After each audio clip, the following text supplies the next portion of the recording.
Promoters shangwe, peperusha bendera, tumkaribishe Mheshimiwa Rais.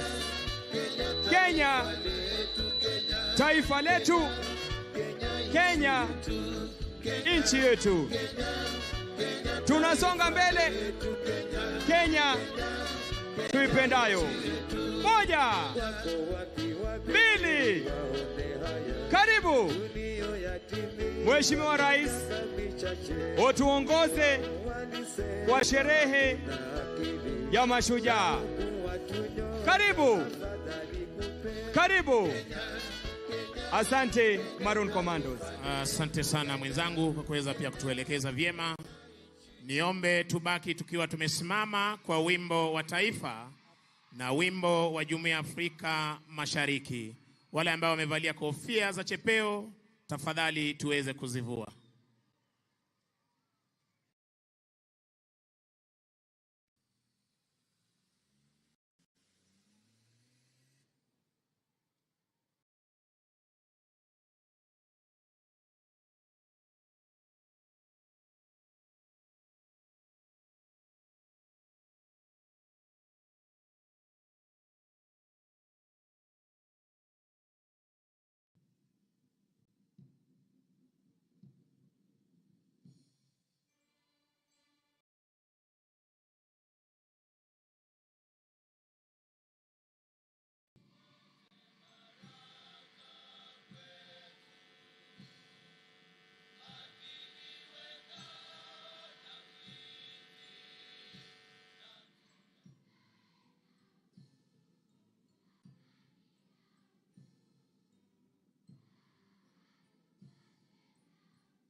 Mkuu wa gwaride hivi sasa kija kumwomba kwa heshima Rais wa Jamhuri ya Kenya na Amiri Jeshi Mkuu wa majeshi yote ya ulinzi idhini ya kuweza kagua gwaride la heshima lililoandaliwa na majeshi ya ulinzi ya Kenya.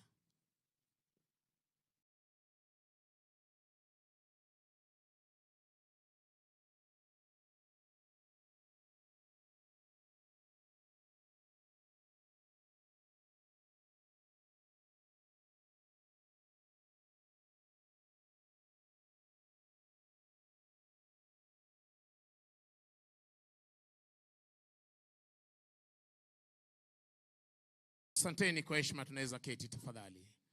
Anayemsindikiza Rais wa Jamhuri ya Kenya ni Mkuu wa majeshi ya ulinzi ya Kenya, Jenerali Francis Omondi Ogolla.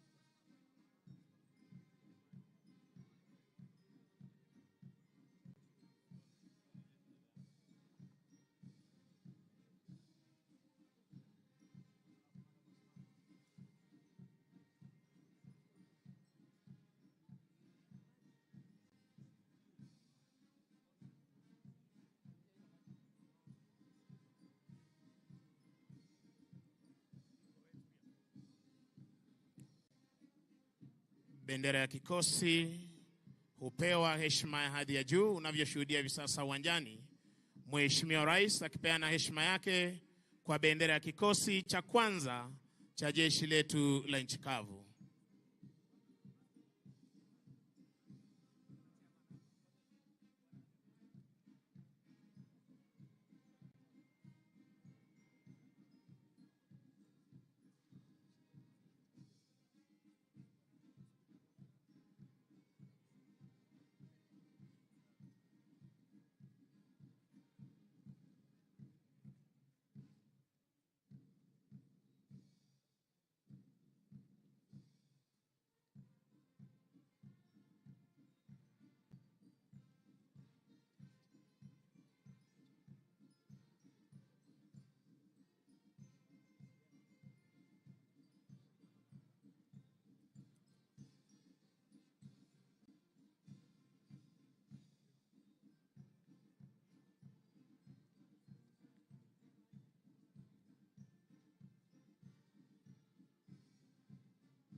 Mkuu wa gwaride hivi sasa akiomba ruhusa toka kwake Mheshimiwa Rais ya kuweza kuondoa gwaride uwanjani punde tu Mheshimiwa Rais atakapochukua nafasi yake kwenye jukwaa maalum.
Desturi za kijeshi, sharti bendera ya kikosi kuwa mbele ya gwaride unavyoshuhudia hivi sasa kutoka kwa Okala Officer na hali kadhalika Parade RSM wakichukua nafasi yao ndani ya gwaride hii.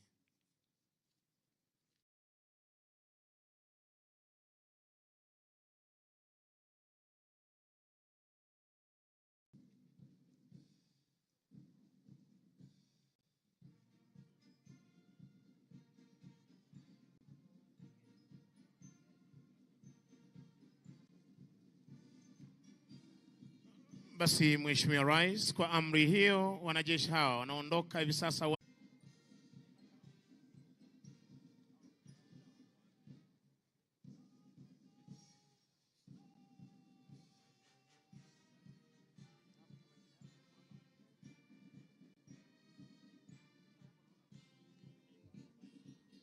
Mheshimiwa Rais, mkuu wa gwaride hii ni Luteni Kanali Daniel Mulindo Baraza, naibu wake Meja Hilary Kiprotich Piaban, divisheni ya kwanza chini yake Meja Andrew Simiu Wamocha, afisa aliyetwikwa jukumu la kubeba bendera iliyo fahari ya kikosi cha kwanza Luteni Titus Toroitich, Parade RSM Warrant Officer 1 Agostino Eric Ekal.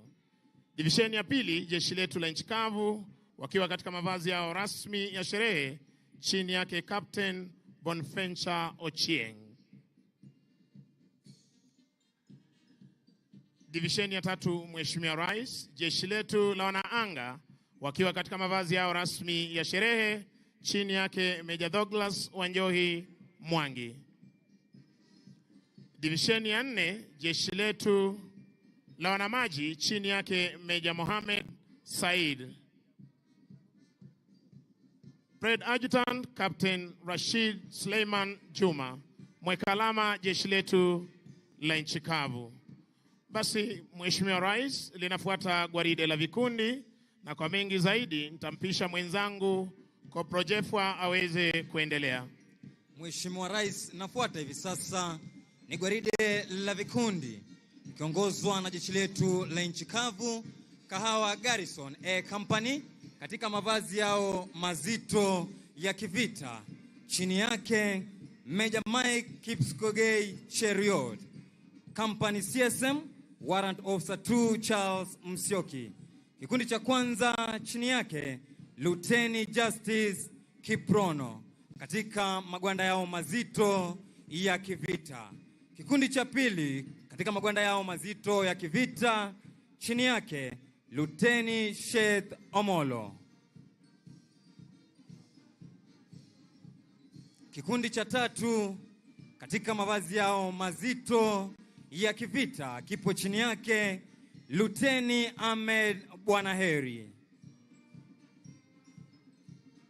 Wanafuata hivi sasa ni B Company katika magwanda yao mepesi ya kivita chini yake Major Kelvin Kipkirui Cheriot, Company CSM Warrant Officer 2 James Uwekesa.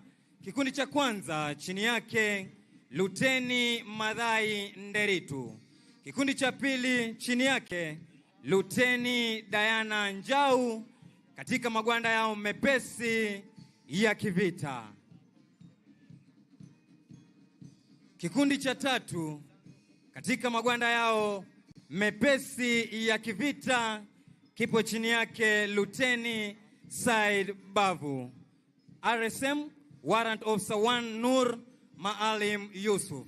Wanafuata hivi sasa ni polisi wa kitaifa wakiongozwa na Kenya Police Service chini yake Superintendent Jeremiah Leariwal akisaidiana naye Chief Inspector Joseph Mutua.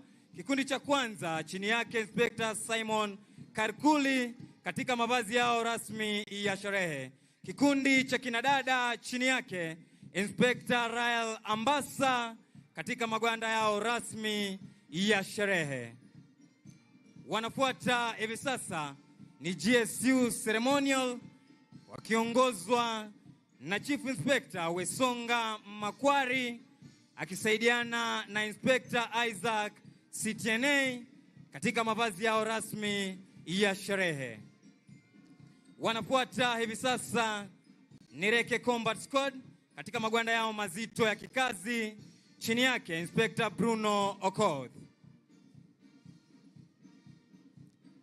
Kinafuata hivi sasa ni kikundi speciali cha kutumia majibwa elmaarufu kama Kenyan Squad, chini yake Chief Inspector Caleb Osoro akisaidiana na Inspector Nicodemus Mwinzi.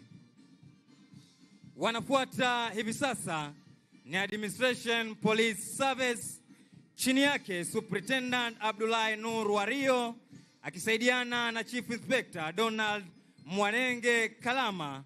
Kikundi cha kwanza chini yake Inspector Lydia Goga katika mavazi yao rasmi ya sherehe. Wanafuata hivi sasa ni polisi wa kupambana na wezi wa mifugo, chini yake Inspector Faith Anyona katika mavazi yao mazito ya kikazi. Kinafuata hivi sasa ni kikundi cha kupambana na majanga pale yanapochipuka, chini yake Inspector Joshua Mutuku.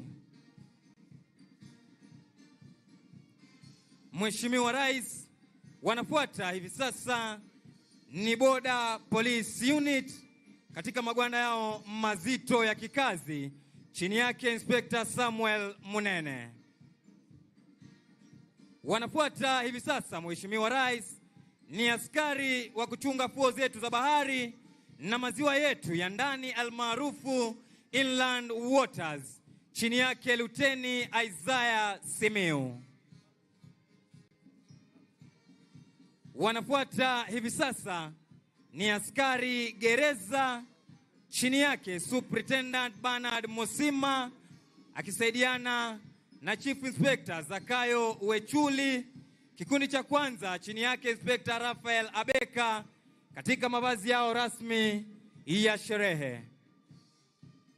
Kinafuata kikundi cha kinadada, chini yake Chief Inspector Irene Ontuga akisaidiana na Inspector Roda Cherono wakiwa katika mavazi yao rasmi ya sherehe. Wanafuata hivi sasa ni askari wa kupambana na ghasia katika magereza, chini yake Inspector Felix Ouma.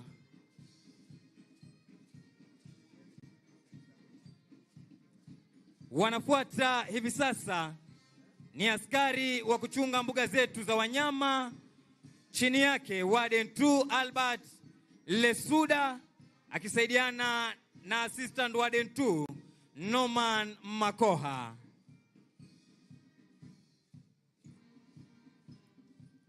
Wanafuata hivi sasa ni askari wa kuchunga misitu, chini yake Superintendent Philip Ndeima akisaidiana na Inspector Nelson Ayodi katika magwanda yao mazito ya kikazi. Mheshimiwa Rais, wanafuata hivi sasa ni vijana wa huduma kwa taifa, chini yake Superintendent Samuel Mwathe akisaidiana naye Chief Inspector Eric Wairobi. Kikundi cha kwanza chini yake Inspector Mark Ochola katika mavazi yao rasmi ya sherehe.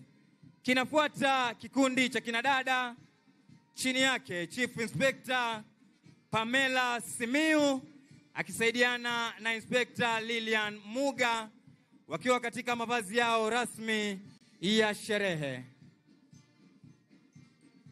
Wanafuata hivi sasa kikundi cha tatu, chini yake Chief Inspector Charles Oletiwat akisaidiana na Inspector Matthew Kipngeno wakiwa katika magwanda yao mazito ya kikazi. Kikundi cha nne kipo chini yake Chief Inspector Oscar Wanjala akisaidiana na Inspector Samson Uwarui wakiwa katika magwanda yao mazito ya kikazi. Wanafuata hivi sasa, Mheshimiwa Rais, ni askari wa gatuzi hili la Kericho, chini yake Chief Inspector Irene Chelagat akisaidiana na Inspector Bernard Kiprono. Tuwapigie makofi askari hawa wa gatuzi hili la Kericho kwa kazi yao nzuri wanayofanya katika gatuzi hili anayefunga ni mweka alama jeshi letu la nchi kavu.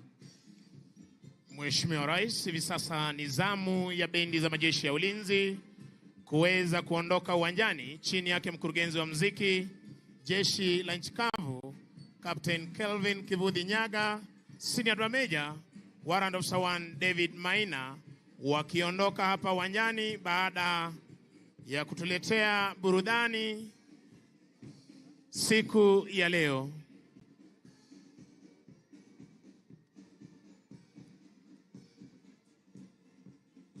Mheshimiwa Rais, itafuata tamasha ya ndege zetu tukiletewa na jeshi la wanaanga, na kwa mengi zaidi nitampisha mwenzangu Jabiri Banzi aweze kuendelea. Asante sana mwenzangu. Mheshimiwa Rais, linafuata onyesho la ndege zikiwemo ndege zetu za kivita tukiletewa na jeshi letu la wanahewa. Kutufungulia onyesho hili la ndege, Mheshimiwa Rais, ni ndege zinazotumika kwa mafunzo ya kiwango cha juu na marubani wetu, ndege aina ya Tukano zikipaa kwa utaratibu kabisa. Tuwape makofi marubani wetu. Asanteni Mheshimiwa Rais. Zitafuata hivi sasa ndege zetu za kivita, ndege aina ya F5 zikipaa angani kwa utaratibu kabisa, zikiachana kushoto kulia, katikati na kupaa kwa umaridadi kabisa. Mheshimiwa Rais, ndege hizi zina uwezo wa kuruka kwa kasi zaidi, kurusha makombora kwenye ngome za adui, huku wanajeshi wa jeshi letu la wanahewa wakishirikiana na jeshi letu la nchi kavu pamoja na jeshi letu la wanamaji, kama ilivyo dhamira ya mkuu wetu wa majeshi, one force, one mission, kuhakikisha ya kwamba nchi yetu iko salama kabisa, ikiwemo mipakani, angani pamoja na baharini. Basi Mheshimiwa Rais, ndege hizi zitarudi moja baada ya ingine ili kuweza kutuletea maonyesho mbalimbali. Na siku ya leo ndege ya kwanza Mheshimiwa Rais inapakwa maridadi kabisa, ikituletea mizunguko ya kushoto. Na ndege ya pili Mheshimiwa Rais inapaa kwa umaridadi, utaratibu na kuzunguka mara 4 kwa umaridadi kabisa. Tuwape makofi marubani wetu tafadhali. Ndege ya tatu Mheshimiwa Rais itapaa juu kabisa, kuzunguka mizunguko ya kushoto.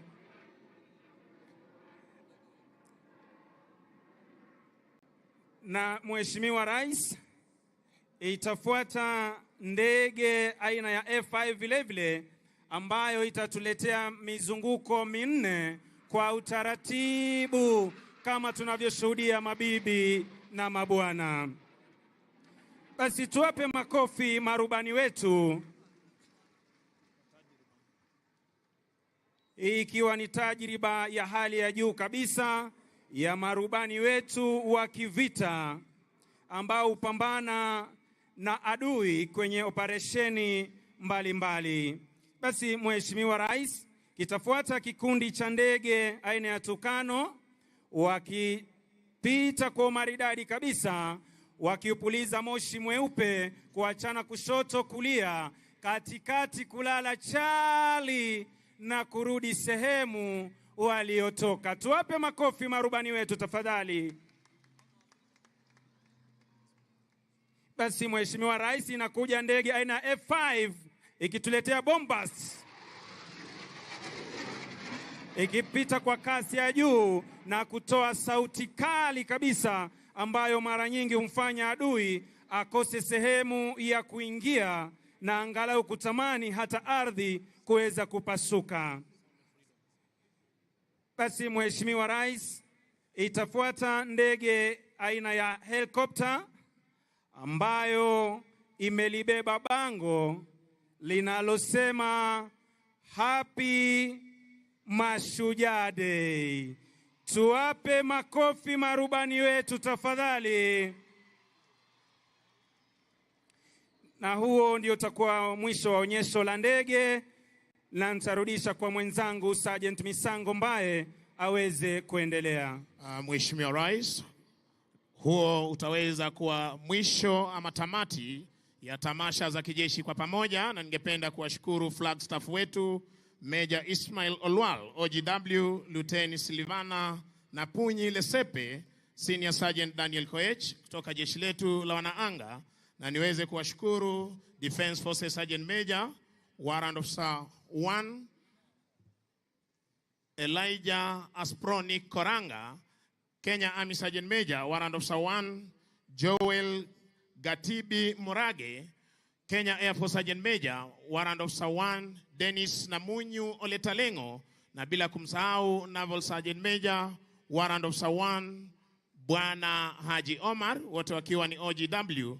Niwashukuru wenzangu Koplo Jabiri Banzi, Koplo Jefwa. Jina langu ni Sergeant Misango Mbae, nikiweza kuwarejesha moja kwa moja hadi kwake Sergeant Katana aweze kuendelea. Kwako Gatana. Shukrani za dhati mwenzangu. Basi Mheshimiwa Rais, tunaingia kwenye kipindi cha pili, na karibu tena. Ni kipindi ambacho kimeweza kuandaliwa na gwaride la maskauti nchini Kenya, likiongozwa na bendi ya shule ya upili ya wavulana ya Kabianga kutoka eneo bunge la Belgut,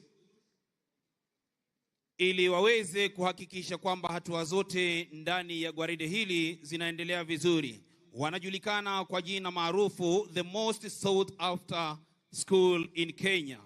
Kabianga High, Mheshimiwa Rais, ilianzishwa mnamo mwaka 1925 na hivi sasa inaongozwa na mwalimu mkuu Bwana Ezekiel Kurgat, mkuu wa bendi akiwa ni mwalimu Henry Olela, naye drum major siku ya leo akiwa ni Alphonse Choge. Mkiwa tayari basi tuendelee.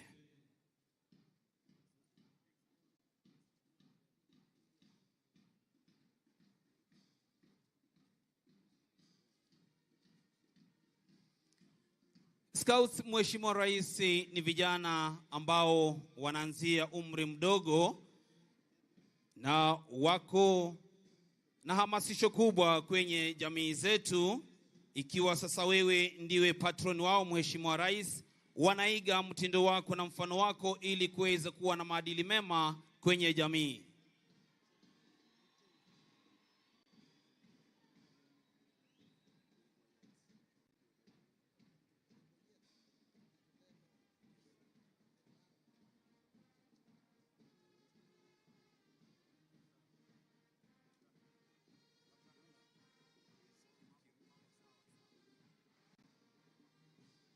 Wimbo wa kwanza ukiwa ni mambo ni sawa sawa. Mheshimiwa Rais, vikundi hivi vitaenda kushirikisha Girl Guides pamoja na St. John's Ambulance, ambayo ni shule ya upili ya wasichana ikijulikana kama Kipsigis Girls High School.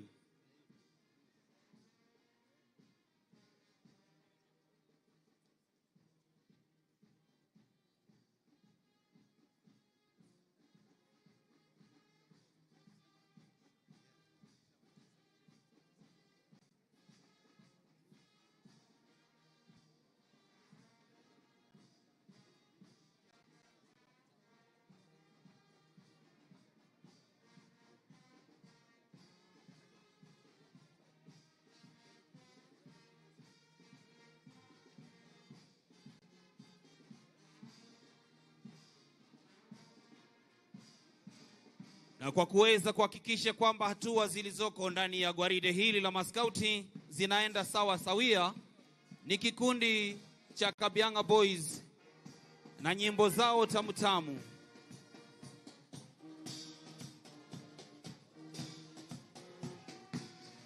Kikundi cha kwanza cha gwaride la maskauti Mheshimiwa Rais ni kuanzia miaka 7 hadi 9, ikijulikana kama sungura, wakiweza kuvalia kitambara cha rangi ya manjano. Vile vile kikundi kinachofuata chini ya uongozi wake Sharon Cherono ni kikundi cha miaka 10 hadi 12, kikijulikana kama sungura.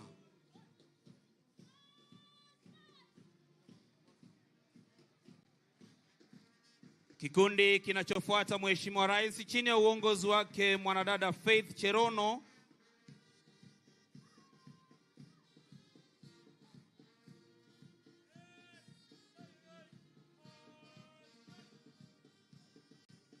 Kikundi kinachofuata miaka 14 hadi 18 wakijulikana kama Mwamba.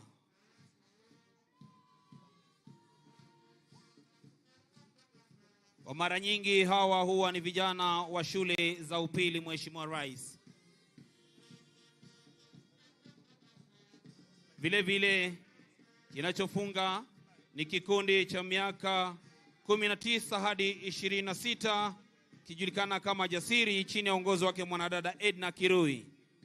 Wanaofuata Mheshimiwa Rais ni Girl Guides. Hawa ni chini ya miaka 3 hadi 6 wakijulikana kama Rainbow. Makofi kwa wana Girl Guides pamoja na Scouts tafadhali.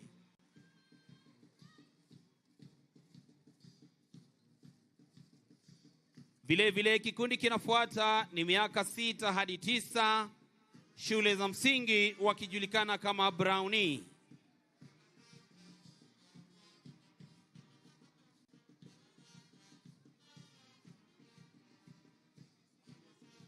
Kinachofuata ni kikundi cha miaka 10 hadi 14 ikijulikana kama Girl Guides.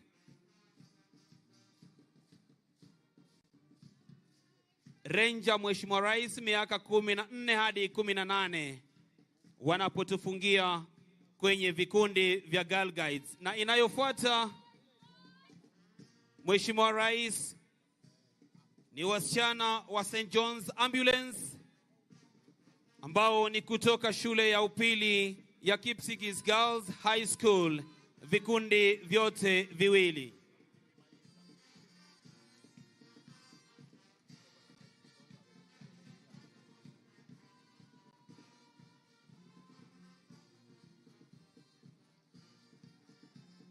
Wanapomalizia na kuondoka kiwanjani bendi ya Kabianga Boys Mheshimiwa Rais ili kutamatisha gwaride hili la maskauti Girl Guides pamoja na St. John's Ambulance.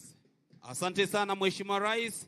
Naomba sasa niweze kurudisha kwa mkuu wa kitengo cha State Function Bwana Mike Gitonga aweze kuendelea.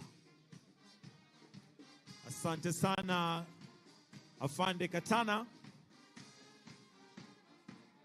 Na wakimalizia Mheshimiwa Rais, sasa ningependa sote tuweze kutulia ili tuende kwa kipindi cha maombi. Na kwa maombi tutaongozwa na viongozi wetu wa tamaduni na pia wa kidini. Tukianza na kiongozi wa kimila Mzee John Sigei, kiongozi wa Kihindu Neleshbai Gaurishanka, Imam Abubakar Said Ali, na tukimalizia kwa maombi ya Kikristo ambaye tutaongozwa na Askofu Paul Kirui. Kwa hivyo sasa sote tutulie ili tuweze kuenda kwa maombi.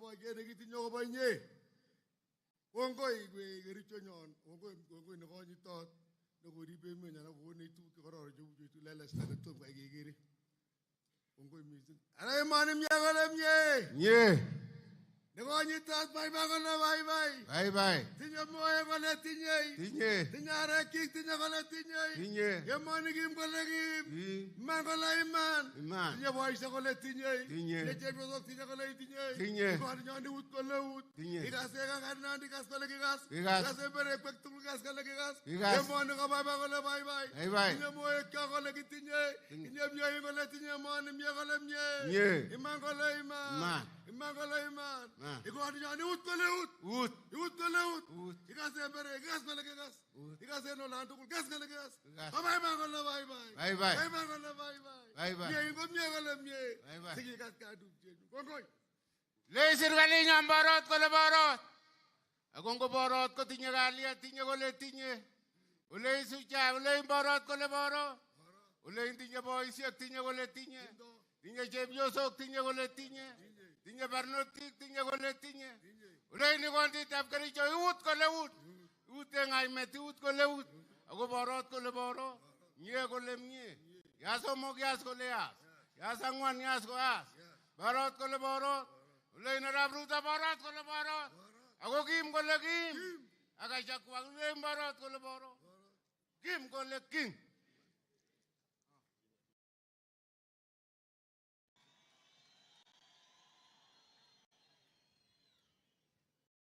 Let's bow down for a prayer for the leadership of the nation, for the day-to-day Mashujaa Day celebrations, to all our heroes who have dedicated their lives for our beautiful country, Kenya.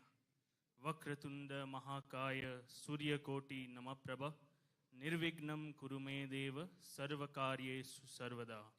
Om Dyo Santirantariksatgo Sante Prithve Santirapaha Sante Okhadaya Sante Vanaspataya Santirvisve Devaha Sante Brahma Sante Sarvago Sante Sama Santi Rede Viswani Deva Sadurita Niparasuva Chadbadran Tannasuva Om Sarvekham Vaikya Vedanam Raso Yatsama Sarvekham me vena metat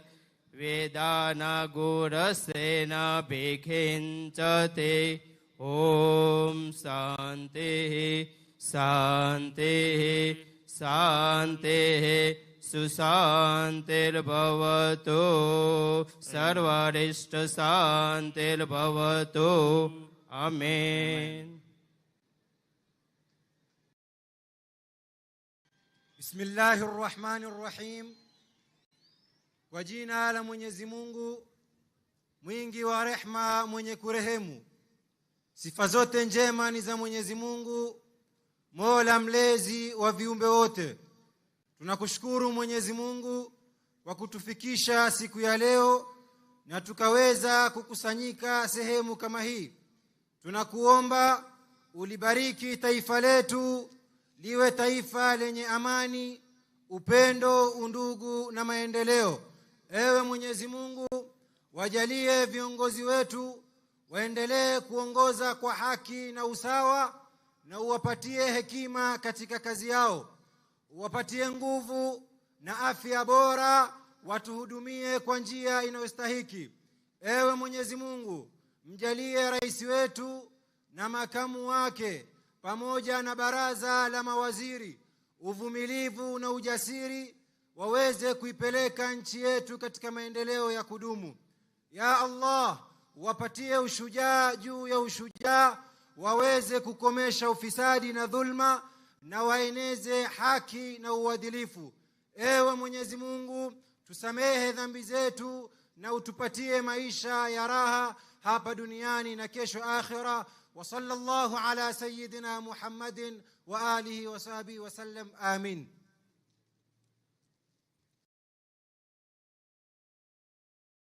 Excellency, the President of the Republic of Kenya, and all of us, I would like to ask that we all stand as I pray.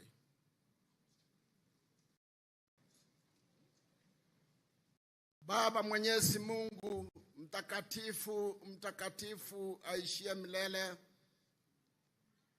ambaye anatupa viongozi na kuandaa kwa ajili ya uongozi wa taifa letu. Ninakuheshimu na ninakutolea shukrani kwa sababu ya siku ya leo ya Mashujaa Day. Tunapokumbuka wale wote waliojitolea kupigania uhuru na wale wote wanaoshikilia mamlaka kuliongoza taifa letu ya Kenya, kwa sababu sisi sote ni washujaa, kwa sababu Mungu ulituweka katika nchi yetu ili tuweze kuishi, kukutumikia na kukufanyia kazi. Sasa Mwenyezi Mungu, nasimama mbele yako nikileta rais wetu Daktari Samuel Ruto, kwamba Mwenyezi Mungu utamshikilia, utampa heri, afya njema, uwezo na hekima kuliongoza taifa letu la Kenya. Ninawaombea wale wote ambao wako chini yake, kwamba wote watashikana mkono wanapotafakari kupanga na kuelekeza na kufanya maendeleo la taifa letu la Kenya. Ninaomba kwamba Mwenyezi Mungu wajalie afya njema, kwamba Mungu watazidi kutuongoza wakiwa na hekima. Wewe Mwenyezi Mungu ukiwa kiongozi, kwa sababu wewe bila wewe Mwenyezi Mungu katika maisha haya hatuwezi chochote. Tazama Mungu, naweka maaskari wetu wa ulinzi na wale wote wahusika wako nje katika taifa letu, wameenda kulinda amani, kwamba Mungu utawalinda kutokana na yule mwovu shetani, utawapigania, utawashikia mkono, na kwamba utaandamana na wao. Tazama Mwenyezi Mungu, sasa tunaomba kwamba katika nchi yetu ya Kenya tuweze kuwa na amani, amani huo uweze kuendelea, na tunaombea nchi zingine kama vile tunavyosikia kule Israeli na kwingine kwamba kumekosekana amani. Tuomba amani katika nchi yetu, na all our boundaries may plenty, peace and love be found in our boundaries. In the name of the Father and of the Son and of the Holy Spirit, and we say amen. Kwa heshima naomba tuweze kuketi. Mheshimiwa Daktari William Samoei Ruto, Rais wa Jamhuri ya Kenya na Amiri Jeshi Mkuu wa Majeshi ya Ulinzi, Mheshimiwa Mama wa Taifa Mama Rachel Ruto, Naibu wa Rais Mheshimiwa Rigathi Gachagua, Mke wa Naibu wa Rais Mheshimiwa Pastor Dorcas Rigathi, Mheshimiwa Spika wa Bunge la Kitaifa na Bunge la Seneti, Jaji Mkuu na Rais wa Mahakama ya Upeo, Gavana wa Jimbo la Kericho Mheshimiwa Daktari Eric Mutai na viongozi wa tabaka nyadhifa mbalimbali, mabalozi na maafisa wakuu wa kidiplomasia, mashujaa kutoka pembe zote za nchi yetu ya Kenya, wananchi wa Kericho na Jamhuri tupendayo Kenya, mabibi na mabwana. Mheshimiwa Rais, niruhusu niwaombe mashujaa ambao wameketi upande wangu wa kulia, niwaombe wasimame wale ambao wanaweza kusimama, ili tuweze kuwatambua na kuwapongeza, kwa sababu leo ni siku yao. Kwa makofi na shangwe tuwapongeze mashujaa ambao wako hapa. Tuwapigie makofi tafadhali wananchi. Naomba waketi. Mheshimiwa Rais, kwa niaba ya kamati andalizi ya tamasha hii ya siku ya mashujaa, naomba unikubalie niweze kuandalia burudani fupi. Naam, Mheshimiwa Rais, hivi sasa tunakukaribisha kwenye burudani la leo litakaloporomoshwa na vikundi mbalimbali. Kutukunjulia jamvi Mheshimiwa Rais ni mseto wa wanafunzi wachanga kutoka shule mbalimbali zikiwa ni pamoja na Highlands Primary, Kericho Primary, Fountain School, Kimugu Primary, St. Patrick Primary, Township Primary, Ngecherok Primary, Kericho Glorious, ACK Holy Trinity, Eagle School na Kericho Primary. Wanafunzi hawa Mheshimiwa Rais wanaongozwa na walimu Eric Amuhaya, Faith Mbote, Hezekiah Ogira na Paul Tonui chini ya mshirikishi Janet Langat kutoka Wizara ya Elimu. Baadaye Mheshimiwa Rais, tutakupromoshia shairi lenye mada huduma bora za afya, likiletwa kwako na Kipkelion Girls High School, Tengecha Girls High School, Sosiot Girls High School na Leiten Girls High School. Mheshimiwa Rais, pia utachachishiwa na densi ya kidamaduni kutoka jamii ya Kipsigis kupitia Chelilis Girls High School, Sosit Girls High School na Kapkatet Secondary School. Burudani hili pia litashuhudia mpangilio wa midundo maarufu ya Kipsigis. Sijui kama unafahamu midundo ya Kipsigis. Kuna moja inaitwa Ioni, tuko na Boiboyet, tuko na Lelo Kikerereni hiyo, na tuko na Chamech, kisha tuko na Kiptatiat. Zote hizi zitakuwa zinaondoshwa na Kipsigis Girls pamoja na Kericho High School, bila kusahau KMTC Nairobi pamoja na Bomet campuses. Kweli kabisa, burudani hili pia Mheshimiwa Rais aliwezi kukamilika bila wasanii maarufu kutoka eneo hili kama kina nani chipukizi? Tuko na Jospat Kipkirui, tuko na Philip Yegon, Naswa Melodies na Shadow Sisters. Watoto, jukwani lenu.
Wanasema afya bora, maisha bora. Tuwashangilie kwa makofi.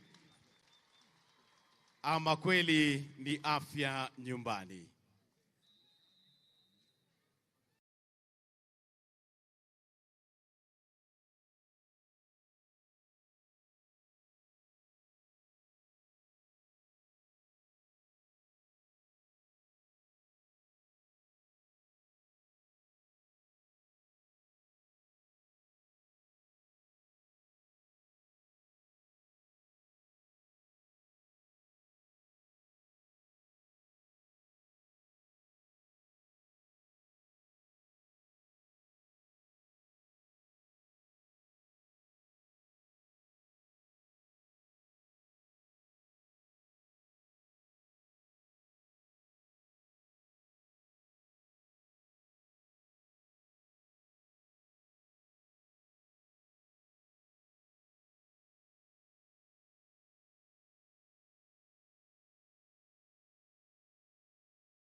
tukiwa nyumbani. Pindi tapogua huduma bora ya afya, hatutaki kaa nayo. Lengo urahisishiwa, upate huduma bora, pesazo hazito liwa, punguza mbaya fikira, popote utapokuwa, mradi wa imani, tujisajili tupate huduma bora ya afya. Mfano tukiugua gonjwa baya saratani, ni kweli tatibiwa ama tupigwe na chini. Mjamzito sawia, mumempangia nini? Huduma bora ya afya hatutaki kaa nayo. Hayo ni kipaumbele, vyema tashughulikiwa, na mengine tele nchini atatibiwa. Pamoja tusonge mbele. Ibenita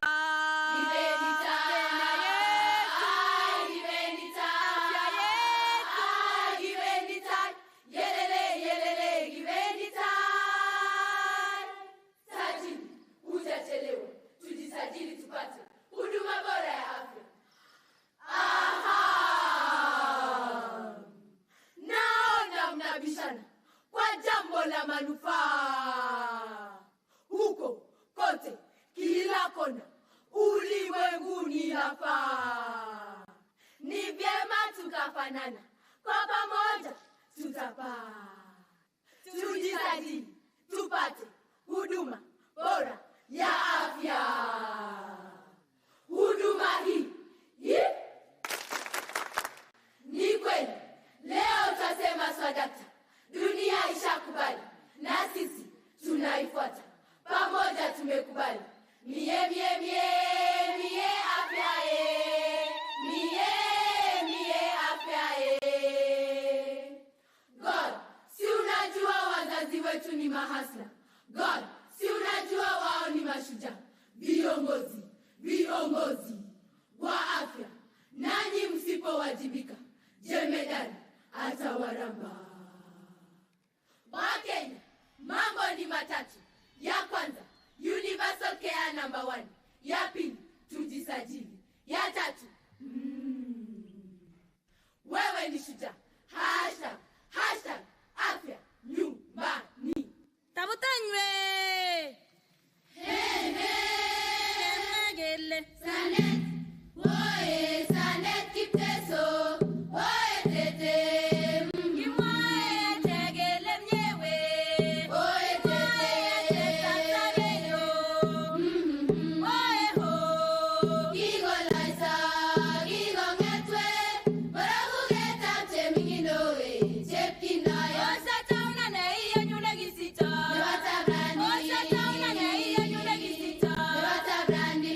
kauli ya Mheshimiwa Rais wa Jamhuri ya Kenya.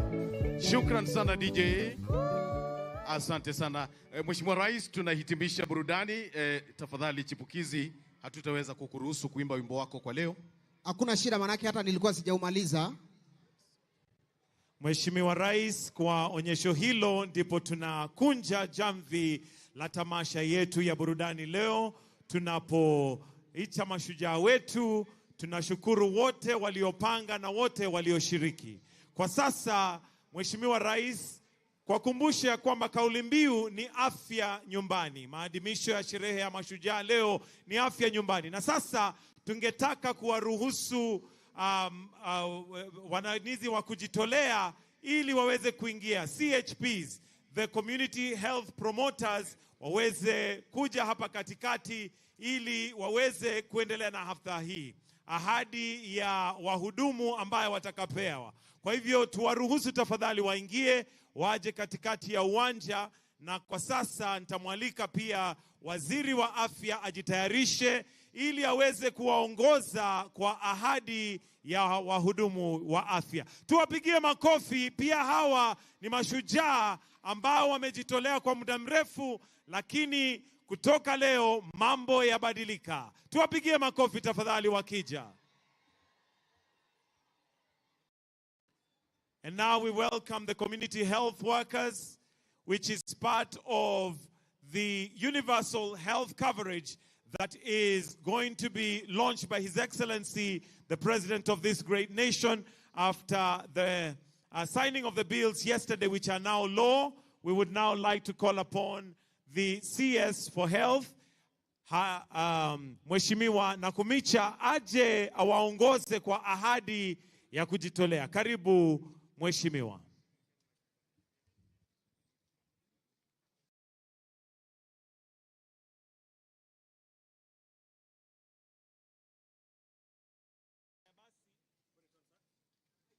Basi wahudumu, tunaomba ya kwamba mtarudia hii ahadi ambayo mnajitolea leo, mkifuata waziri atakayewaongoza.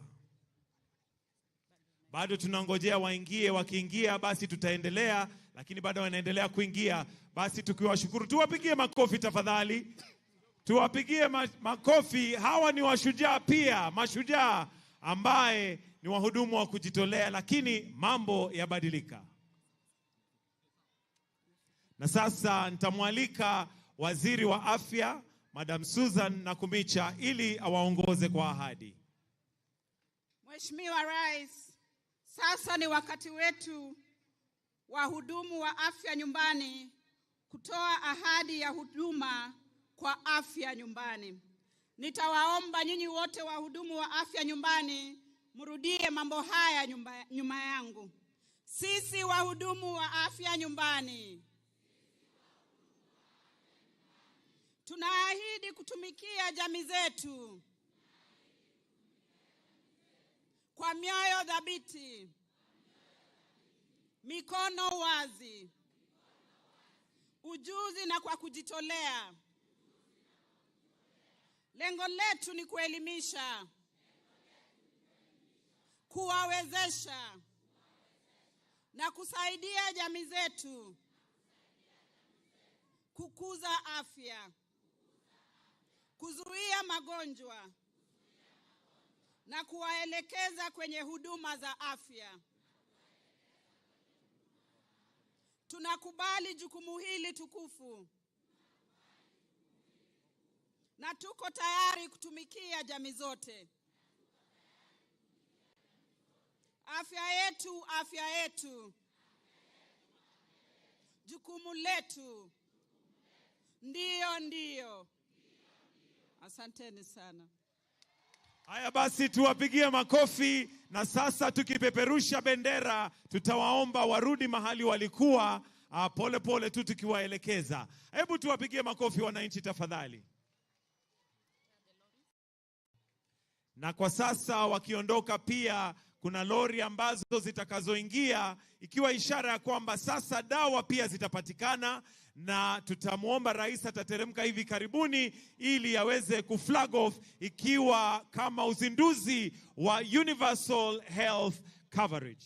Kwa hivyo sasa, let's have the trucks to come in, and we'll kindly request Your Excellency, if you may, with your permission, to kindly come with and flag them off together with His Excellency the Deputy President, just to witness as we flag off the trucks that are going to be carrying the medicine and having all counties. We believe by now all counties have received the kits, which are now adorned with the CHPs, the community health promoters.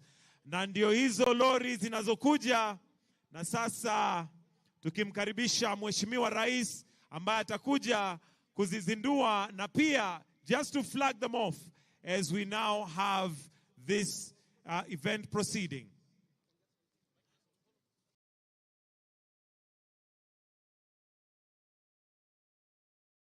Tukiwakumbusha kwamba kauli mbiu ni afya nyumbani. Hebu sote tuseme afya nyumbani. Turudie sote, afya nyumbani. Afya nyumbani. We now have these trucks that have the medicine, and each truck is representing a region, but every county is represented. Wapi makofi ya rais? As he continues to flag them off. Come on, let's tumpongeze kwa makofi Rais wa Jamhuri ya Kenya.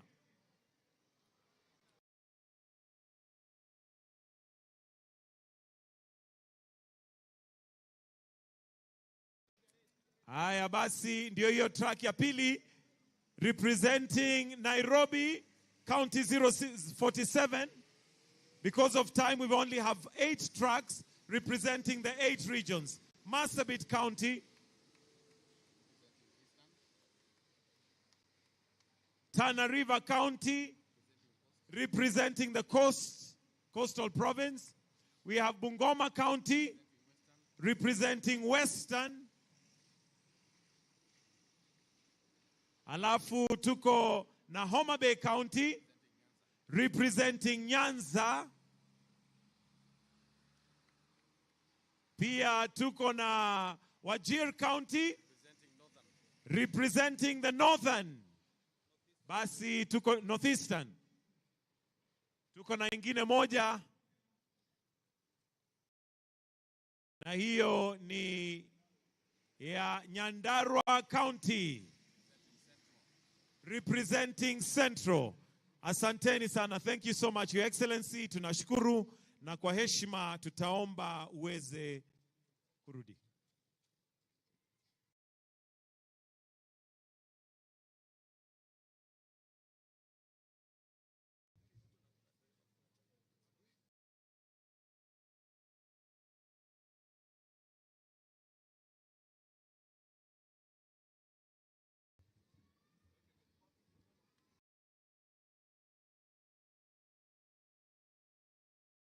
The government has onboarded 100,000 community health promoters, known as CHPs, in the country, and will continue with Afya Nyumbani. Naomba sote tuweze kuketi.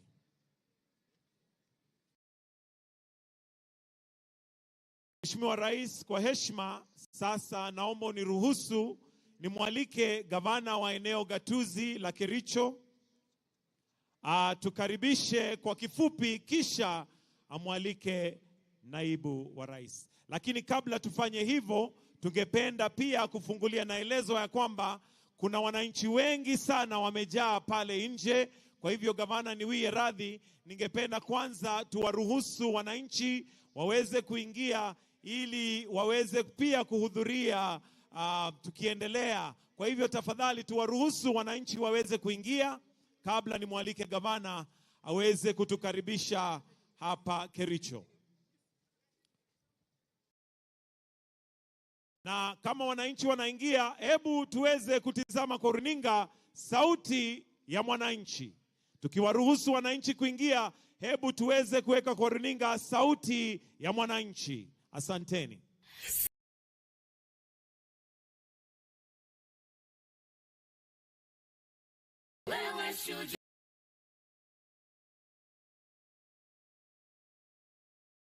kwa sasa tunalipwa, tunafurahi. Hatukuwa tunapata kitu hata nini, so amefanya vizuri sana kusema tutapata kitu hata si kulipwa. Tukipata ini token tutashukuru. Hata sisi hatukuwa tunajua kama hii watu walikuwa wanajitolea. Tulikuwa tunafikiri walikuwa wanalipwa na serikali. Kulingana na juhudi ya rais, hakika hao watu watapata nguvu na hao watu watakuwa na ile msisimiko ya kufanya kazi zaidi. Sisi tulikuwa tumevolunteer kwa muda mrefu sana, lakini sijawahi kuona mtu akitaja mambo ya service. Tumekaa kwa miaka mingi bila stipend. Na sasa wakati huu kumetoka stipend. Tunasema karibu na karibu Kericho. Wakati wa Mashujaa Day tunataka useme kitu ala nono kuliko hiyo stipend. Rais wetu ametuempower, ametupatia toolkit, tutakuwa tukitumia huko mashinani. Tungependa asiwachie hapa, aendelee kutufuatilia sana, ajue tunafanya kazi gani.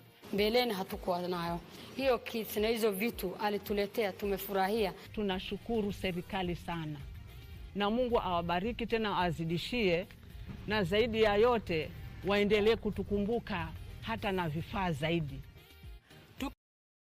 Nchi wapate knowledge kuhusu maneno ya preventive. Tunaona kwamba tutatumia pesa mingi kununua dawa. Tunaposherehekea sikukuu ya Mashujaa, ningependa kuambia ma-CHV wote waendelee na hiyo kazi mzuri wanafanya, hasa kusaidia wamama na hata watu wa kijiji, hasa kwa usafi na kukaa katika hali yenye inafaa kama mwananchi wa kawaida. Ile kitu ambayo ningependa kwanza ningeshukuru serikali kwa mkondo ambayo wanachukua sasa hizi. Kuzuia ni mzuri kuliko kuponya. If they are Mashujaas of the year, it's community health promoters. You know, we are not volunteers, we are promoters. Heck to our president. Wherever you are, we say we salute you.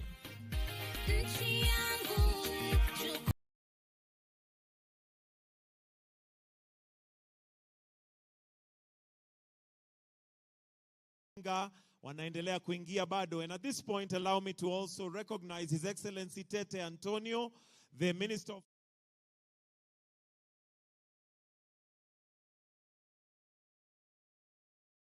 President of the Republic of Angola. Together with his delegation, we recognize you and appreciate that you've honored us with your presence. Studio, naomba tuweke pia kitu kingine kwa runinga. Wananchi wanaendelea kuingia. Wananchi ni waombe tuingie tu kwa utaratibu, sote tutaruhusiwa tuingie. Muraguri. Nilianza hii kazi kutoka mwaka wa 2003. Miaka hiyo 20 nimefanya hiyo kazi. Kwangu nafurahia kwa sababu naifanya na roho yangu yote. Hii exercise nafanya registration, naona ni muhimu kwa sababu serikali yetu itajua ni watu wangapi wako na disability, wapi wako na diabetes, ni wangapi wako na hypertension, ni watoto wangapi wamezaliwa, ni wazee wangapi wako over 70 years. Hiyo statistics itasaidia serikali kwa chochote inataka kufanyia community. Kutoka hiyo miaka tumefanya hii kazi ya community health promoters, tulikuwa tunaandika kwa mikono. Unaandika saa ingine karatasi inapotea, unakimbia kwa public health, unamuitisha ingine, unakuja unajaza. Sasa unakuja unalipiti hiyo information ndio umpelekee. Kupeleka kwake hata kwake inaweza potea. Sasa hii technology, chochote umeweka hapa haitapotea. So this is very safe kwa kwetu na kwa serikali. Unaona information iko hapa. PSU yako na yake. Lakini kwa simu yangu hakuna mtu anaweza ingia. Sababu nikipa submit na submit kwa PSU. Akitaka kujua area yangu ni watu wangapi wako na disability, anaenda kwa system. Hata niuliza. Akitaka kujua ni watoto wangapi wamezaliwa, anaenda kwa system. Hata president mwenyewe akitaka kujua mambo yote atakuja hapa. Akiklik tu atapata information yote. Na tushukuru serikali kwa kutupatia hii. Tumechoka na kuandika. Sasa kutupatia hii inaoneshana sasa tumeenda digital sisi wote. Afya yako, jukumu langu, mimi ni shujaa.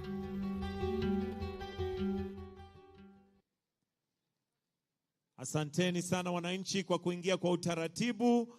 Na sasa Mheshimiwa Rais, naomba uniruhusu niweze kumwalika gavana wa eneo gatuzi la Kericho atatukaribisha, na akimaliza amwalike naibu wa rais. Tumpigie makofi Gavana Dr. Eric Mutai. Thank you so much, Your Excellency, the the President of the Republic of Kenya, Dr. William Samoei Ruto, Her Excellency, the First Lady, Mama Rachel Ruto, His Excellency, the Deputy President, His Excellency Rigathi, Her Excellency Rigathi Gachagua, Rigathi Dorcas, the speakers of the two houses, all invited guests, ladies and gentlemen. It gives me a pleasure this morning to welcome all of us to Kericho County. Indeed, if there is one single honor you have demonstrated to the people of Kericho, is your choice to have this state event in Kericho County. And on behalf of the great people of Kericho, we wish to say thank you, na kwa niaba yao tunasema asante sana. Secondly, Your Excellency, we wish also to indicate that as we celebrate this very important occasion, as the county government of Kericho, we have 1,600 community health promoters. With the program you have put in place, we are committed as counties to ensure that we commit 50% in our budget to match what the national government is providing us so that we are able to give stipends to the community health promoters. Secondly, Your Excellency, as Kericho County, we want to say thank you because of the great infrastructural development that has taken place in our county. Just to mention, the other day, we were able to launch the ICU at Kapkatet, which was equipped by your government. We were also able to launch our basic oncology center in Kericho to handle matters cancer through the support again from your government. And we want to say thank you for the same. We also want to appreciate the great infrastructural work that has taken place in Kericho town. And today, when we look at Kericho, we see a complete different town altogether. Out of that, Your Excellency, we commit as a county to move with your agenda of expanding Kericho town. I know that we have earmarked 1,000 acres for expansion, and already we are in the process of negotiating with the squatters so that Your Excellency will be able to get a new town of Kericho. We also look forward, Your Excellency, towards the completion of the airport. Today, I am a proud governor on behalf of these great hustlers of Kericho, that you are able also to land at Karenga Stadium, which is historical in itself and will remain in our hearts. As Kenyans would say, today we can sleep with our shoes tonight because we never imagined we can have landing in the airspace around. Our request is for station towards completion on the same. Lastly, Your Excellency, towards achieving the healthcare and towards accessible healthcare, already we have upgraded level 4 to level 5. Our ask, and I know you know these things, Your Excellency, because these things you initiated when you were minister and when you were deputy president. And this includes the constructions of the proposed level 6 for the South Rift, which I know is your agenda. This also includes the completion of Londiani Masaida Dam, and this also includes the Poster Dam, which I know in your agenda, and I don't want to elaborate on that because it is within your agenda and because you know this county, and as a father of this nation, you are familiar with the desires of our hearts in this region. Lastly, we want to say thank you for this stadium. Today we have a very beautiful stadium, and as a county we are saying thank you. Out of this, again, Your Excellency, we invite Your Grace to also consider what you began and what you have always dreamed for, the completion and the construction of Kapkatet Stadium, which is an historical ground for us. Basically, Kericho is a home of heroes, as I conclude. The first athlete to conquer the track is none other Kiplimo Rugut, who hails from this county and the son of this county. Your choice to celebrate the universal health coverage is well informed because the word Kericho, when you remove this, when you have the prefix of it, Kerich. Kerich means Kerichek, which means medicine in our language. And so your choice of Kericho is well informed because it's a county of medicine. With those few remarks, Your Excellency, let me take this humble opportunity to welcome His Excellency, the Deputy President, Rigathi Gachagua, to come and address the people who are here today. Thank you.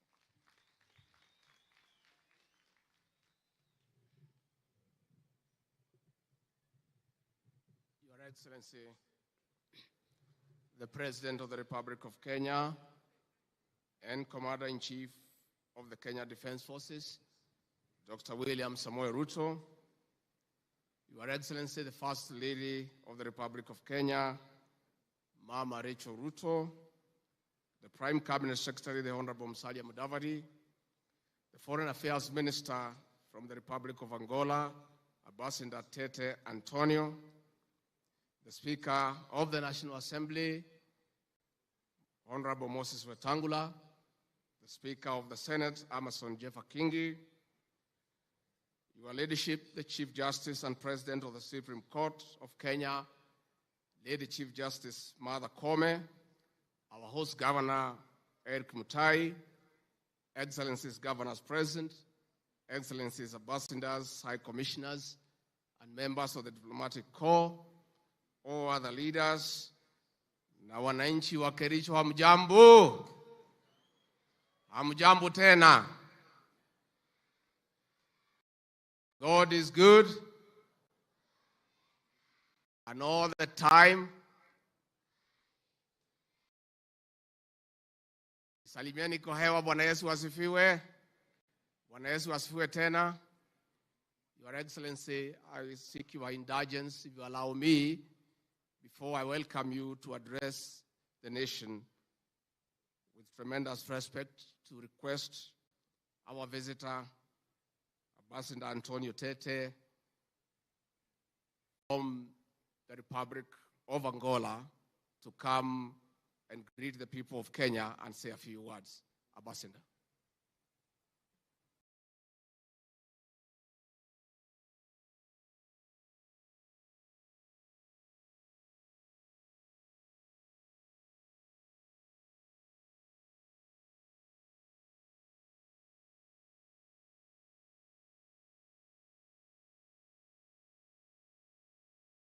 Try to speak the small Swahili I just learned. Ndugu na dada wa Kenya, hamjambo. And happy Mashujaa Day to everyone. Mr. President, First Lady, Vice President, Prime Minister, Ministers, Speakers of the two houses, dear colleagues here present, my brothers and sisters, on behalf of President João Lourenço, I would first like to convey his apologies. He would have loved to be here, but for foreseen reasons, he couldn't make it to Kericho. But he sent you a very warm greeting, thanking again for the warm reception we always have been granted in whenever we come to Kenya. Mr. President, it is very emotional for the Angolan people to be here, especially on a such day of Heroes Day, because those are the same heroes who also are not only Kenyan heroes, but they are also African heroes and Angolan heroes. Many maybe would remember how the struggle for independence of Angola benefited from the revolution of Kenya. We think of the Mau Mau and others. And you may remember that under the leadership of President Jomo Kenyatta, the three Angolan liberation movements came to Mombasa, and lastly met on June 21st, 1975 in Nakuru, where an agreement was signed, which was very significant to lead Angola to the independence in November the same year. So we will never have enough words to thank the Kenyan people for contributing not only to our freedom, but also for consolidating, helping the Angolan people to consolidate our independence. Today, Mr. President, the nature of the struggles are over. We have the struggle for development. We have the struggle for peaceful environment. We have the struggle for peace in our countries and in our region. And here again, Kenya has been at the front line and collaborating with Angola in many of those areas. Mr. President, I think we are starting a new dawn in the relationship between Angola and Kenya. Just imagine, I just spoke about 1975, but we are having the very first official visit of an Angolan president to Kenya. And we held yesterday with my brother, the Prime Minister and Minister for Foreign Affairs, the very first joint commission to look at the areas of cooperation. Because until we make it to build our continent together, we fly together or we sink together.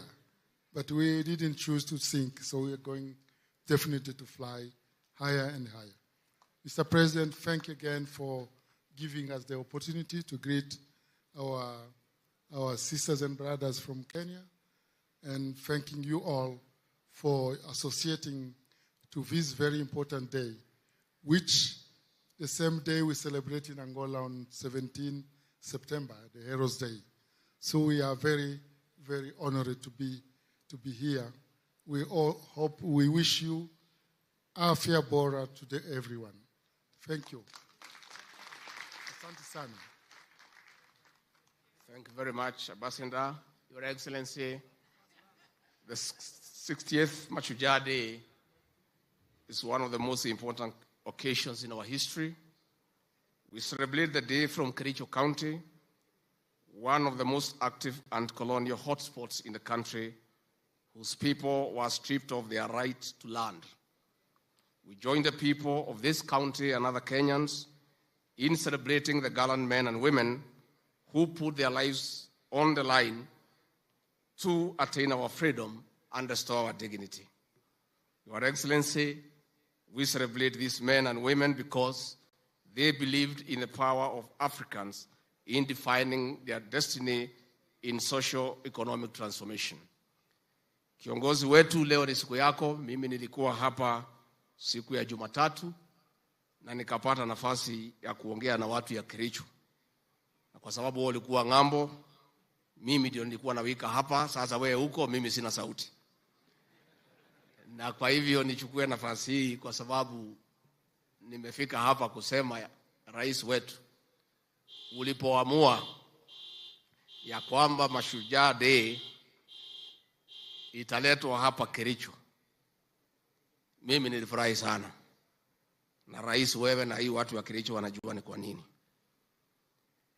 Na niseme watu ya Kericho, hatutachoka, rais na mimi na timu yetu, kusema asanti kwa maombi yenu na vile mlituunga mkono tukapata nafasi ya uongozi. Watu ya Kericho, asanteni sana. Pia kabla nimwalike rais, pia nipongeze watu ya Kericho kwa sababu mlitupatia kiongozi chupavu, leader of the majority in the Senate, the Honorable Aaron Cheriot, ambaye anatusaidia pale na rais, na hata zile sheria rais ameidhinisha jana, yeye na viongozi wa Senate walichangia kiwango kikubwa.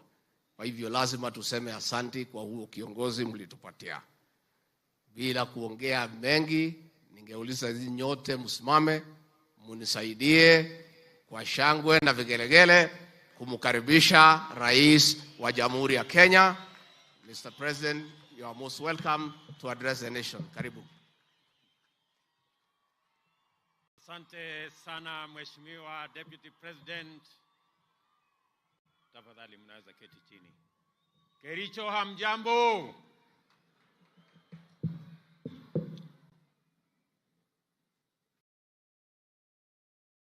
Our guest, my friend Tete Antonio, Minister for Foreign Affairs, who is representing my brother, the President of Angola, who is in Kenya as we talk. And he will be having a state visit tomorrow. Fellow leaders,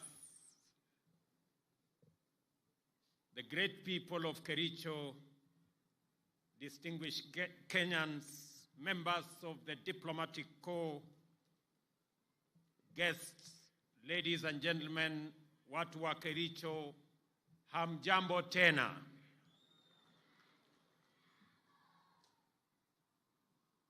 Kericho hamjambo. Kericho chamgei. Omune.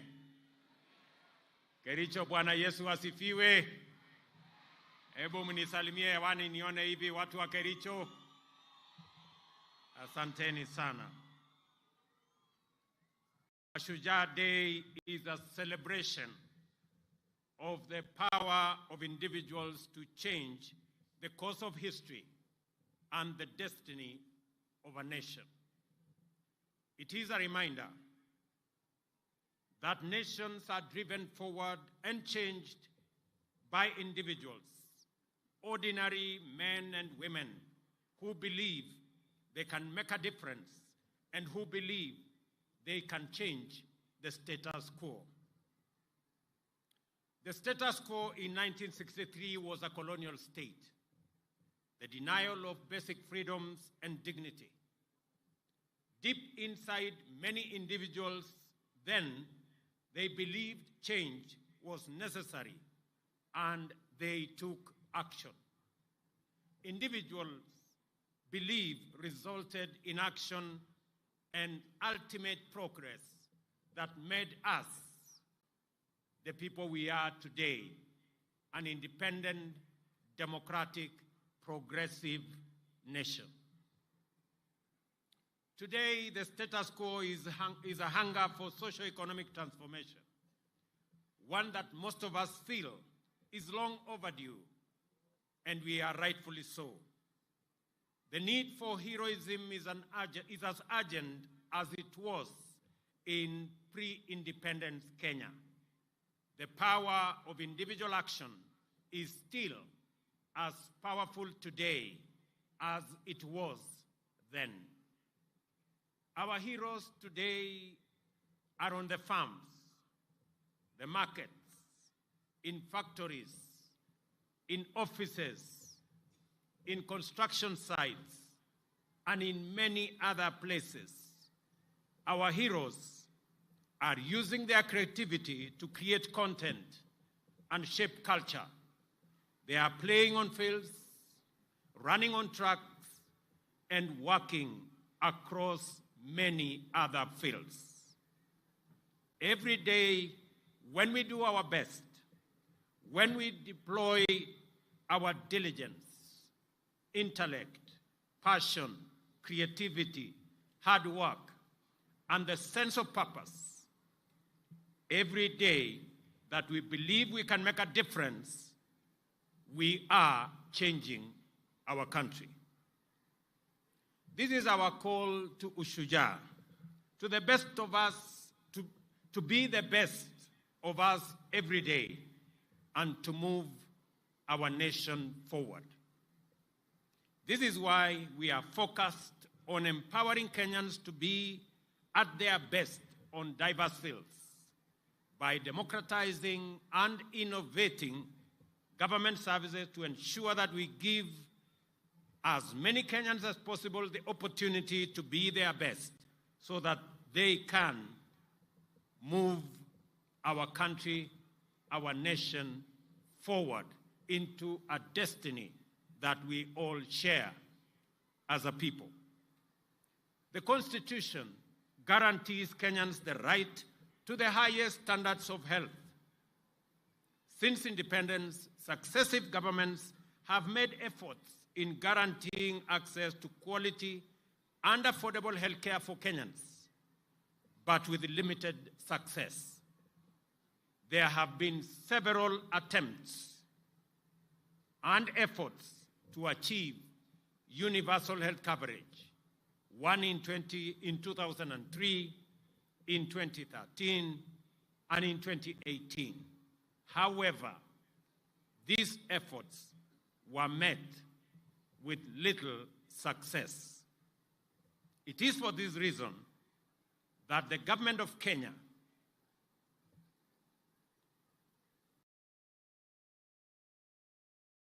identified healthcare delivery as one of the core pillars of the bottom-up economic transformation agenda. In the Kenya Kwanza Manifesto, we made several commitments towards the delivery of universal health coverage. These include the provision of a fully public financed primary health care, the installation of a digital health management information system, and the setting up of a fund for improving healthcare facilities across Kenya. Other commitments were the setting up of an emergency medical treatment fund, the establishment of a national insurance fund that covers all Kenyans, and the availability of medical staff who would deliver on this great universal health coverage that has been in the works for a long time. The government has instituted a paradigm shift to preventive and promotive health rather than where we've been at curative health. This approach also makes economic sense. Community health reports state that for every 1 shilling invested in community health, 9 shillings and 40 cents are realized in economic and social gains in our society. In our plan, delivery of primary health services at community level will start with community health promoters. And we are very proud that they are represented in large numbers today in this very important Mashujaa Day. The work of the promoters will include basic preventive and promotive health, health education, basic first aid for the treatment of minor injuries and ailments at household level, and referral for facility-based health care. Each community health promoter is allocated 100 homes within their neighborhoods, and this will happen countrywide. Considering the pivotal role played by community health in attainment of universal health coverage, the long-term financial viability and sustainability of community health is contingent on enhanced domestic resources for health. The national government is working closely with our county governments to strengthen the delivery of community health services through the payment of stipends for the 100,000 community health promoters. This will be done on a margin basis, 50% contributed by the national government and 50% contributed by the county governments.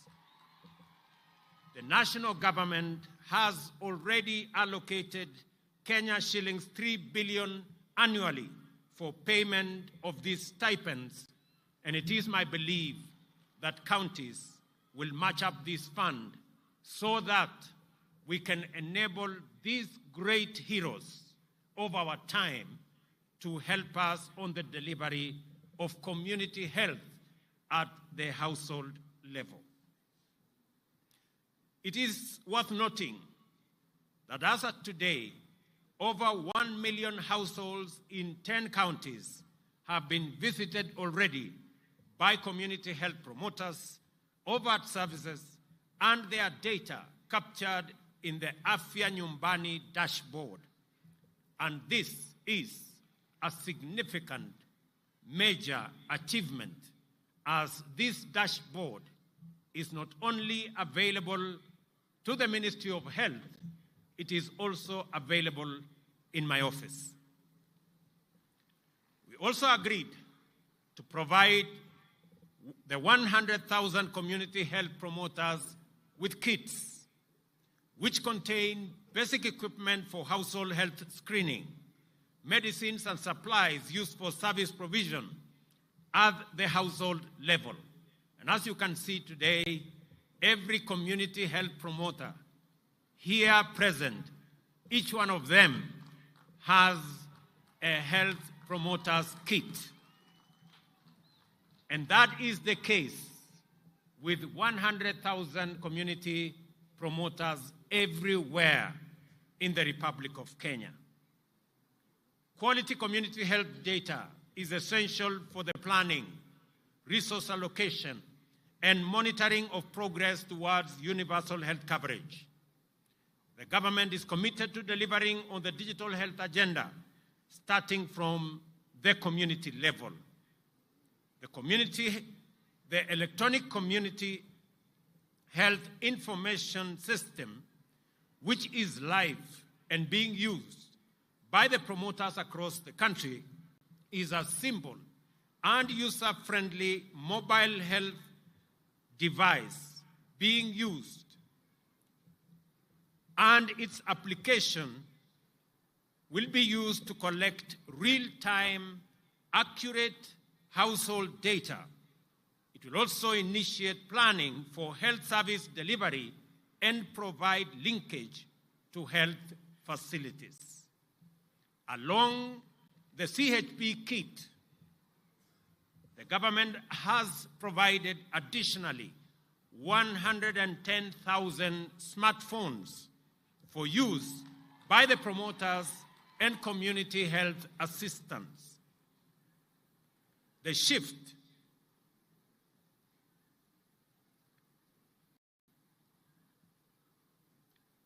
from curative to preventive health will further be strengthened by the promotive services provided by community health promoters at the household units and integration of preventive services at the primary health care level.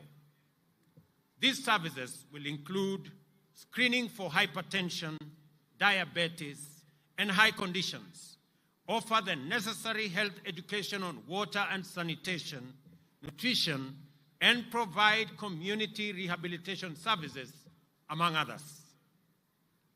These services will be provided through multidisciplinary teams that will be established at the level of the primary care networks. To strengthen the legal basis for health financing, health service provision, and achievement of UHC, 4 new health laws, which I signed into law yesterday, have been enacted. These are the Community Health Insurance Act 2023, Primary Health Care Act 2023, Facility Improvement Act 2023, and Digital Health Act 2023. Health insurance coverage in Kenya is generally low at about 26%, with those at the bottom of the economic pyramid having the least coverage at only 5%. Many Kenyans incur catastrophic expenditure from out-of-pocket healthcare payments, while many more do not seek care at all when they fall ill because they simply cannot afford it. Over the last decade, several measures have been put in place to enhance the capacity of the National Hospital Insurance Fund to effectively deliver on its mandate. While these reforms and the initiatives therein have yielded significant progress, several gains and several gaps remain. Recent analyses show that, among others, The NHIF operates as a passive rather than a strategic purchaser of healthcare. It is plagued by inefficiency and governance challenges and is potentially, unless addressed, financially unsustainable. It is against this backdrop that the government proposes a paradigm shift in the provision of social health insurance in the new Social Health Insurance Act 2023 that provides for formation of a social health authority which will repeal the current National Hospital Insurance Fund Act 1998. In our plan, I promise a fully publicly financed primary health care system, an emergency care fund, and a health insurance fund that will cover all Kenyans. This promise is delivered through the enactment of the new Social Health Insurance Act, which, among others, establishes the publicly financed primary health care fund, a fully publicly financed chronic and emergency and critical illness fund, and the social health insurance fund, and access to health care from now henceforth will no longer be based on ability to pay. It will be based on the health needs of every Kenyan. We are implementing a per-household payment system where a flat rate applies to everyone regardless of their income. Consider this, for example. Previously, an individual earning 10,000 had to pay Kenya shillings 500 for NHIF, a hefty 5% of their earnings. On the other hand, those with a salary of 100,000 or more contributed 1,700, a mere 1.7% of their income. Astonishingly, even someone with monthly income of Kenya shillings 1 million, like William Ruto, the president, paid the same amount of 1,700, which translates to a paltry 0.17% of their substantial earnings. This bizarre setup meant that low-income earners, mamambogas, and bodabodas were effectively subsidizing high-income earners like myself. The Social Insurance Fund corrects this anomaly and makes sure that every citizen pays for health a percentage of their income, an equal percentage of their income, so that we can equalize the fortunes of every citizen with respect to access to health. The Social Health Insurance Fund also signifies a shift to increased use of domestic resources for health financing and a sustainable approach, especially at a time when resources from donors and development partners are dwindling. The healthcare system in Kenya is largely focused on curative services at the expense of preventive and promotive services. This has occasioned inequity in financing, which has disadvantaged primary healthcare uptake and promotion. The government's mission is to build a progressive, responsive, and sustainable healthcare system for accelerated attainment of the highest standard of health for all Kenyans. The funds allocated to public health facilities have substantially reduced over the years, as they are directed to the county revenue fund and are rarely reinvested into the facilities. The lack of autonomy in public health facility management and financial control has led to increasing fragmentation, poor service delivery, deteriorating health outcomes, reduced efficiency, access, equity, financial risk protection, and also insignificant transparency and accountability.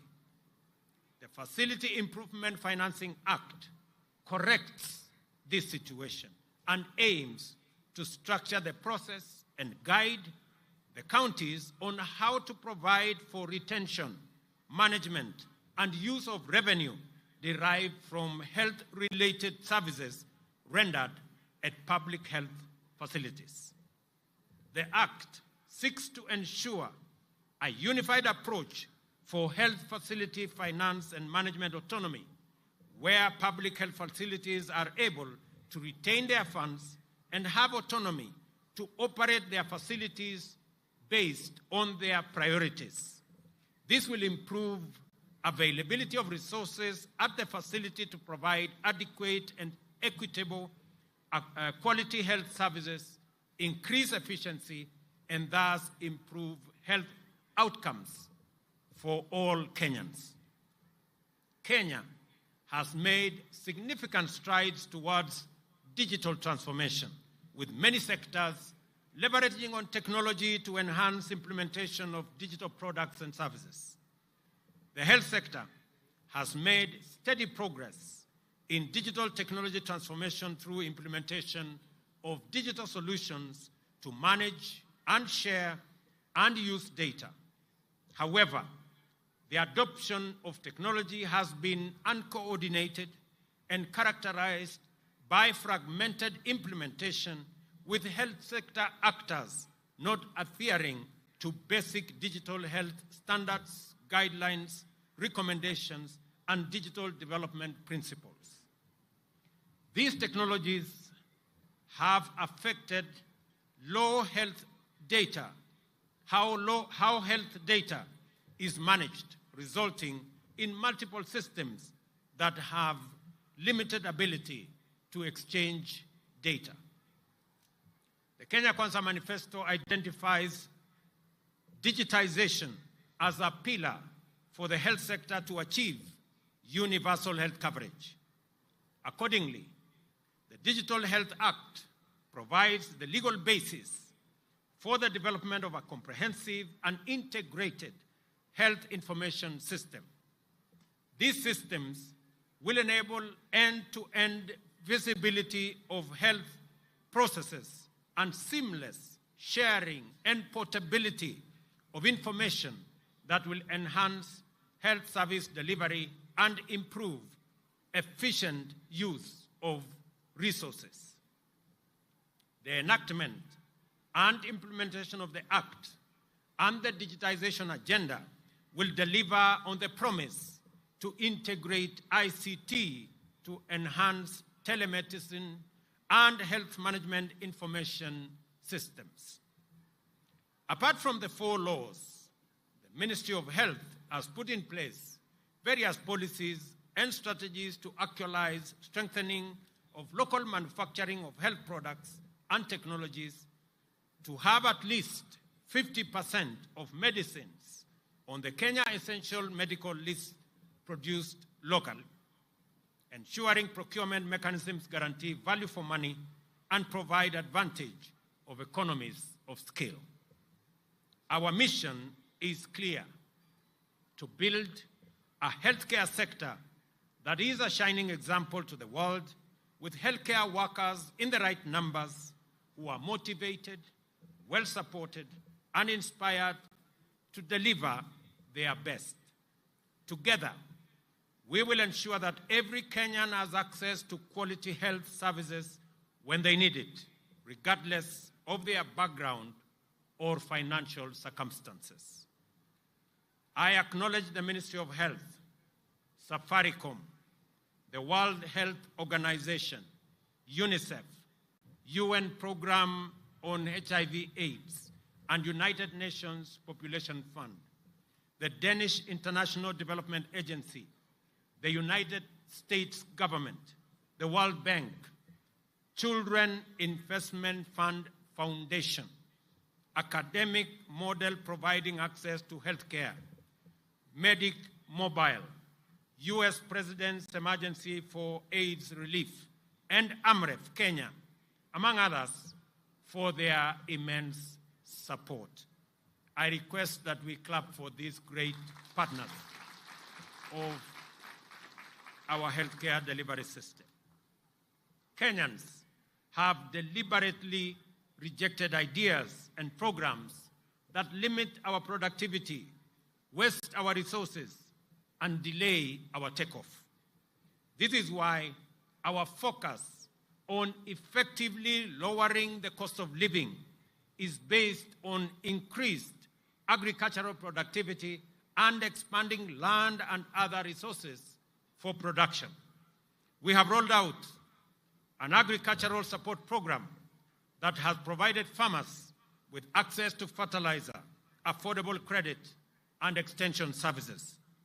By end of July, we had distributed 3.5 million bags of region-specific crop fertilizers in 41 counties to registered farmers, working with county governments for last-mile delivery. For the first time in Kenya, fertilizer was distributed on the basis of acreage and the crops that farmers produce via a digital e-voucher platform. The results of this program are evident across Kenya. We have placed over 200,000 acres under cultivation, which is more than last year.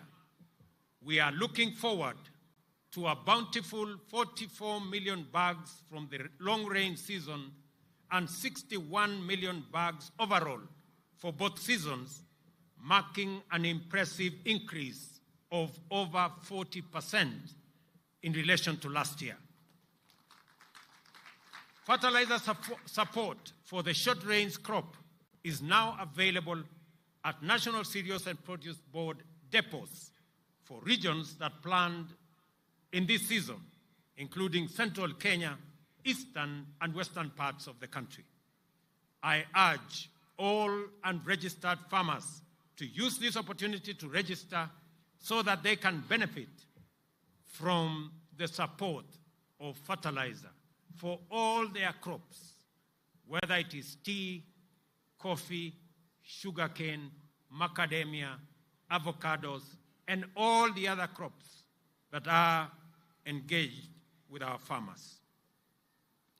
To reduce our national edible oil import bill, which currently stands at $1 billion annually, the government is supporting sunflower cultivation by distributing 600 metric tons of seed to farmers in partnership with counties in eastern, western Nyanza regions during these short rains. It is important that we are working with counties on other oil crops to deliberately reduce our import bill on oil and edible oil requirements for our country. When we came into office in September last year, only 320 government services were available online. Today, there are more than 13,000 services, and we expect to onboard all services by the end of this year. This has increased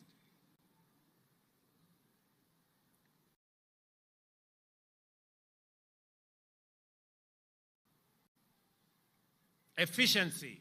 This has increased efficiency in service delivery, revenue collection, and enhanced accountability of government services and revenues. The government is currently rolling out the last mile 100-kilometer of fiber optic infrastructure throughout the country to improve health facilities, improve schools, judiciary offices in far-flung areas, and other public institutions. We are also concurrently setting up 25,000 Wi-Fi hotspots targeting fresh produce markets, bus parks, and other public spaces. We are also working with members of parliament in the setup of 1,450 ICT hubs in every ward in Kenya. And I am happy that the National Assembly has aligned the National Government Constituency Development Fund Act to actualize this strategic intent. Our goal is to spur e-commerce, the creative arts, and the digital economy, the frontier of our bottom-up economic transformation agenda. We continue to make significant progress in our education sector. Immediately after assuming office last year, we ended months of uncertainty by resolving that junior schools be domiciled in our primary school setup. We have reduced the teacher shortage by hiring more teachers. In the last 1 year, the Teacher Service Commission has recruited 56,000 teachers, which is half of the required number or half of the shortage that we have. This is the highest recruitment in the history of the Commission in 1 year and the largest such exercise in Kenya's history. We intend to close the gap on teacher shortage in the coming 2 years. Further, in keeping with government's policy to equip Kenyan youth with practical skills and competencies, we are working with our TVETs to ensure that another 2,000 TVET college tutors are hired to support our TVET education that has increased from 90,000 8 years ago to 350,000 currently. I am also happy to note that we have concluded with the government of China the supply of equipment for another 70 technical training colleges in Kenya that will ensure that more young people have access to gadgets and tools that will improve their acquisition of knowledge and skills to be able to be job ready as we march forward into the future. In a transformative shift, we unveiled a new funding model for higher education and technical and vocational training that guarantees needy students free college studies. The funding comprises government scholarship, government loans and bursaries, and household support. Through this model, we have raised the funding per student by 40%, and we have now eliminated the tragic situation of many of our universities that were steeped in huge debts because of underfunding that had become the norm. Housing is a revolutionary agenda that will have an extensive impact across the economy. At scale, the affordable housing program will create jobs for our young people, expand the manufacturing of construction products and materials, and enhance economic activity across many sectors. The construction of 46,792 units is already underway, and another 40,000 units are ready to commence construction in the next few days. Architects, engineers, quantity surveyors, masons, electricians, plumbers, transporters, steel factory workers, cement factory workers, and hardware merchants will be engaged in this transformative construction housing enterprise to construct 200,000 housing units annually. The construction of one unit, for the record, creates between 3 and 5 jobs directly and 5 to 8 jobs indirectly. More jobs will be created with the formalization of the Jua Kali clusters that will provide products such as doors, windows, and hinges for this program. I stand before the people of Kenya to express my pride and admiration for all Kenyans who have risen up to the challenge of the moment, seized opportunities that came up as we deliver our commitments and implemented the bottom-up economic transformation agenda. These enterprising ethos, the hustling spirit, and the motivation to do your part in making this country move forward is all, and it is heroic. Therefore, let us dedicate ourselves to nation-building endeavors, assured that as long as we are implementing the bottom-up economic transformation agenda, your government stands with you and will walk the road of growth and development with every Kenyan until we accomplish our purpose and fulfill our mission. Wacha niseme hivi kwa Kiswahili. Leo tumetumia Mashujaa Day ya mwaka huu kwa jambo la muhimu sana ambayo inahusu Wakenya wote. Jambo la afya.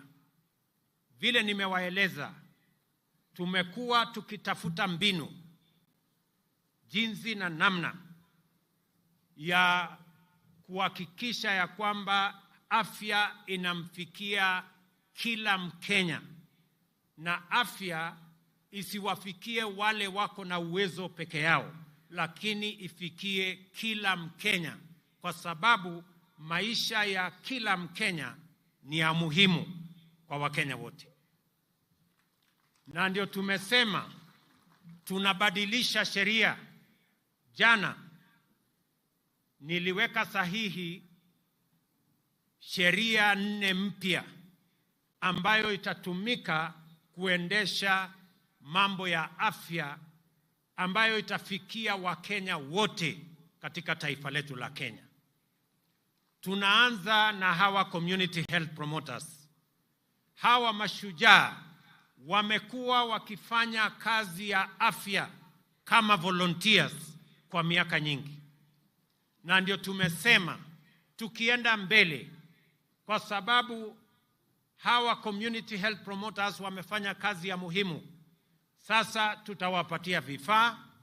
Jambo la pili, tutahakikisha ya kwamba watapata malipo kwa kazi mzuri wanayofanya kwa afya katika taifa letu la Kenya.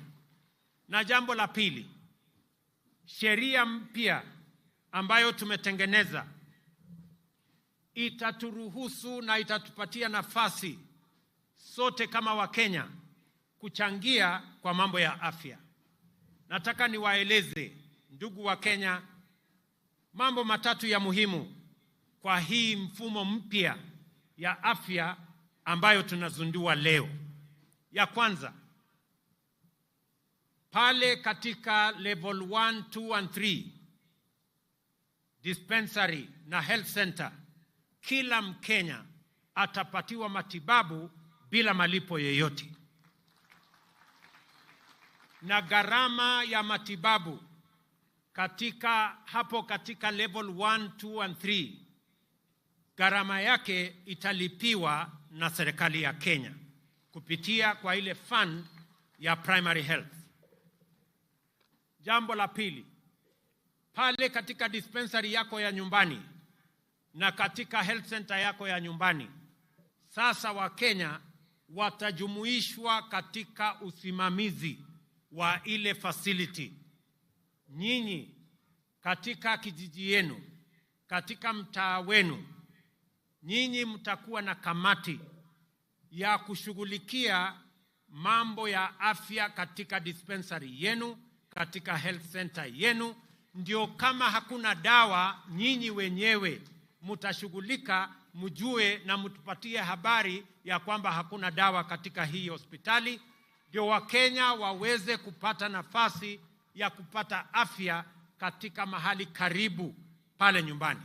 Kwa sasa Wakenya wengi wanaenda kwenye hospitali yenye iko mbali kwa sababu ile dispensary iko hapo karibu haina dawa, haina wauguzi na haina service.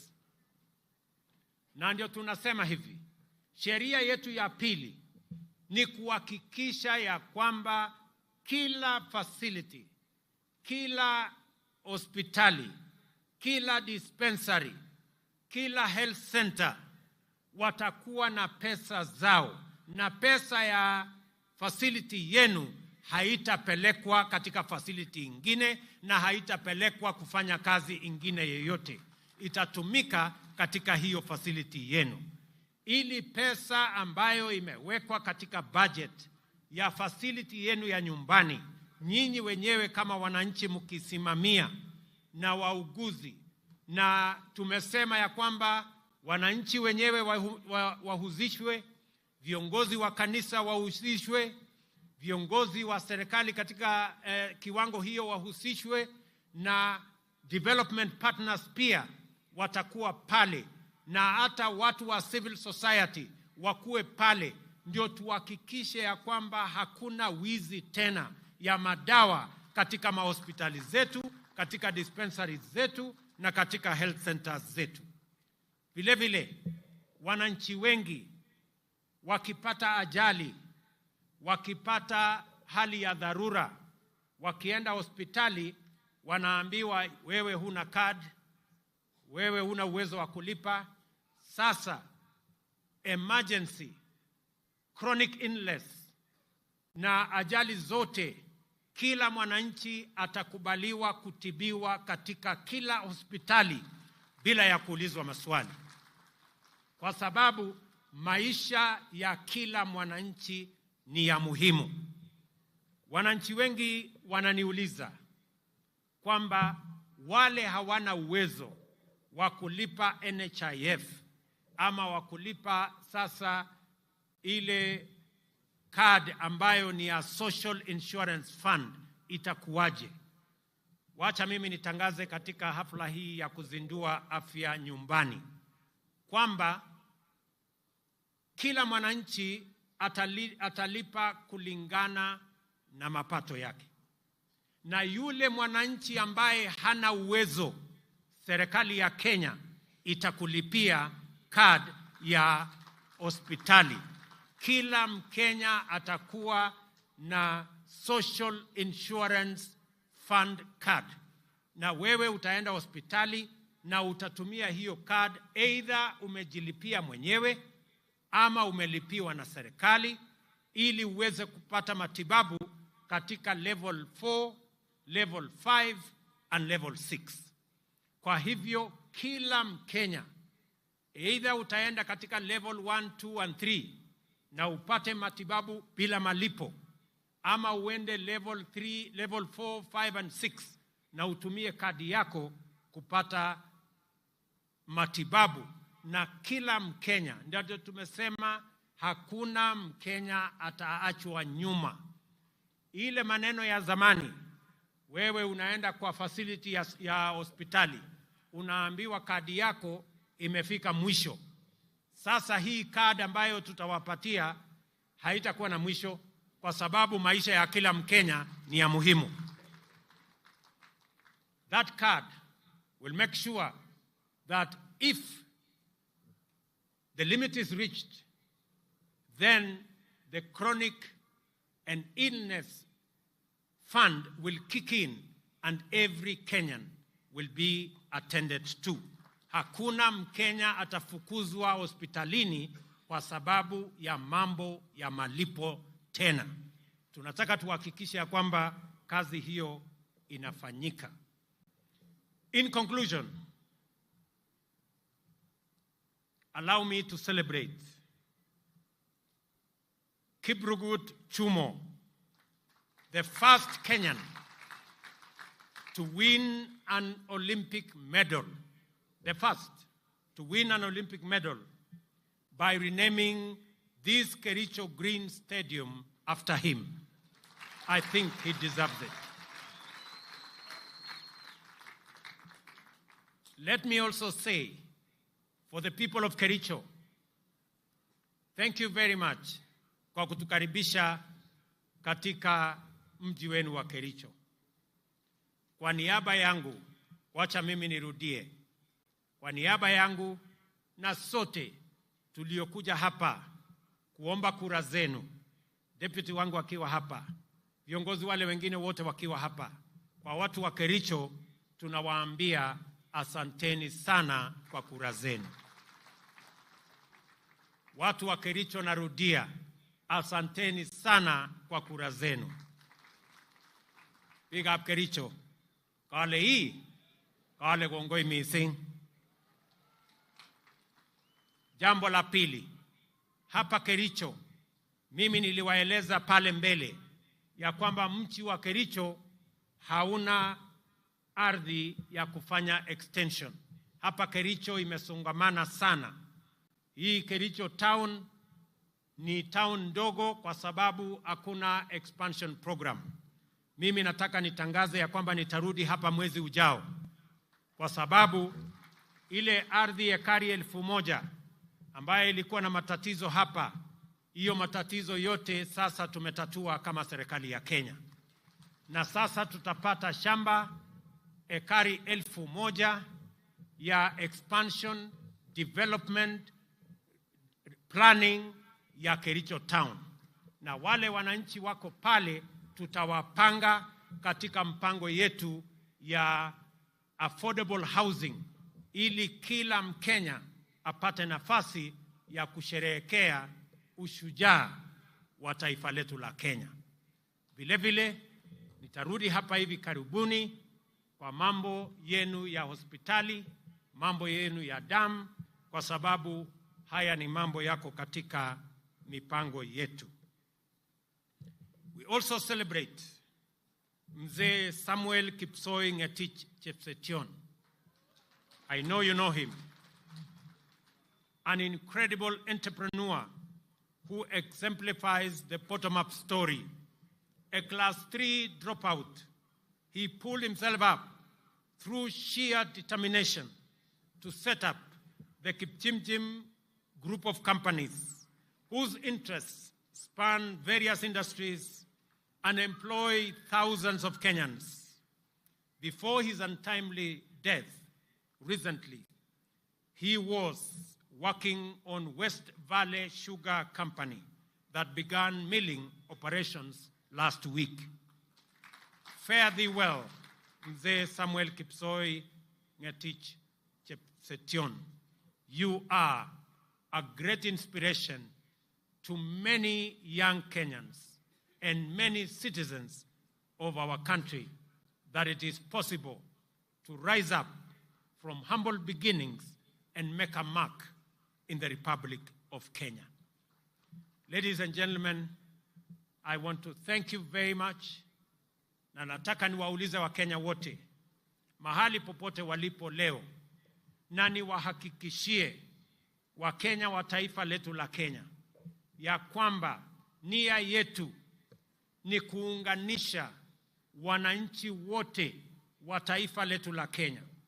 Na niwahakikishie Wakenya kutoka jamii zote, kutoka kaunti zote, kutoka pembe zote za Kenya, ya kwamba hakuna Mkenya atabaguliwa na serikali ya Kenya kwa misingi ya kabila, dini ama siasa.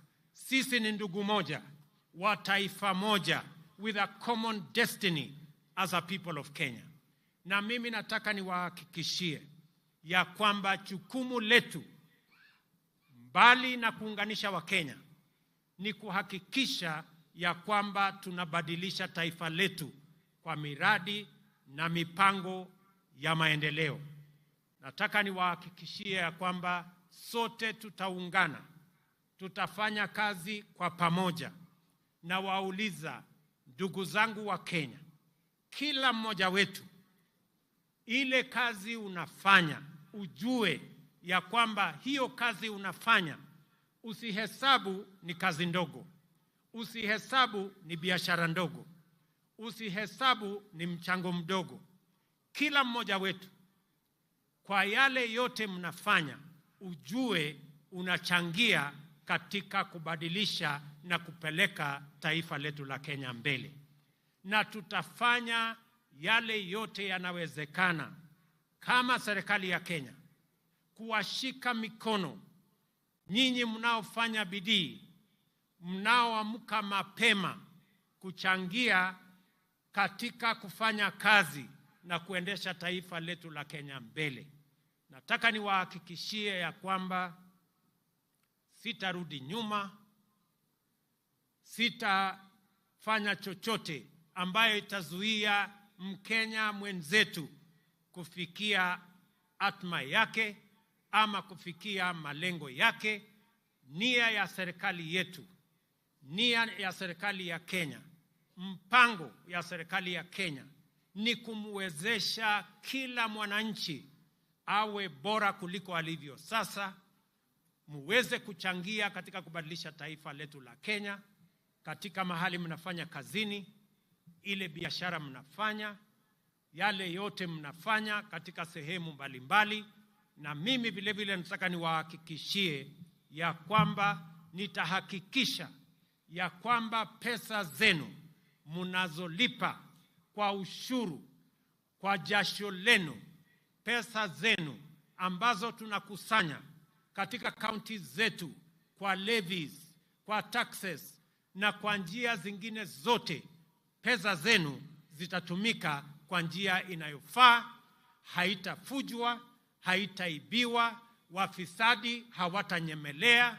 Na tayari nimetangaza katika taifa letu la Kenya, na mtaona mambo hivi karibuni, ya kwamba wale wote wanahusika na kuiba pesa ya Wakenya na mambo ya ufisadi na mambo ya ukora, mambo yao ni matatu, na nyinyi mnajua vile nimesema. Kwa hivyo, I want to guarantee every citizen of the Republic of Kenya that we will hold your hand as you make your contribution in whatever you are doing, in a small way, in a big way, as a casual worker, as a permanent and pensionable worker, as a worker on contract, as a person waking up early and sleeping late, in driving the wheels of our economy, in pushing the destiny of our country in the right direction, that you have my support, you have the support of the government of Kenya, and we are going to work together towards building one united, democratic, indivisible Kenya. Na mimi nawauliza jameni, tuungane katika kazi hiyo. Mungu awabariki sana. God bless you and God bless our country Kenya. Asanteni sana. Basi niombe kwa heshima sote tuweze kusimama kwa wimbo wa taifa na wimbo wa Jumuiya ya Afrika Mashariki, na wale ambao wamevalia kofia zisizo rasmi tuweze kuzivua kwa heshima.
Basi nimlete mwenzangu aweze kutupa itifaki ya kufumukana mahali hapa. Kwako Gitone. Mheshimiwa Rais, kwa ruhusa yako nitaomba tukubaliwe kuondoka kwa itifaki. Wananchi tuwe watulivu ili tuweze kuwapisha viongozi wetu kuondoka. Nafasi hii nitaomba nimwalike Mheshimiwa Rais Daktari William Samoei Ruto, Rais wa Jamhuri ya Kenya na Amiri Jeshi Mkuu wa Majeshi ya Ulinzi, pamoja na Mama Taifa Mama Rachel Ruto, wakisindikishwa na Mkuu wa Majeshi ya Ulinzi, waweze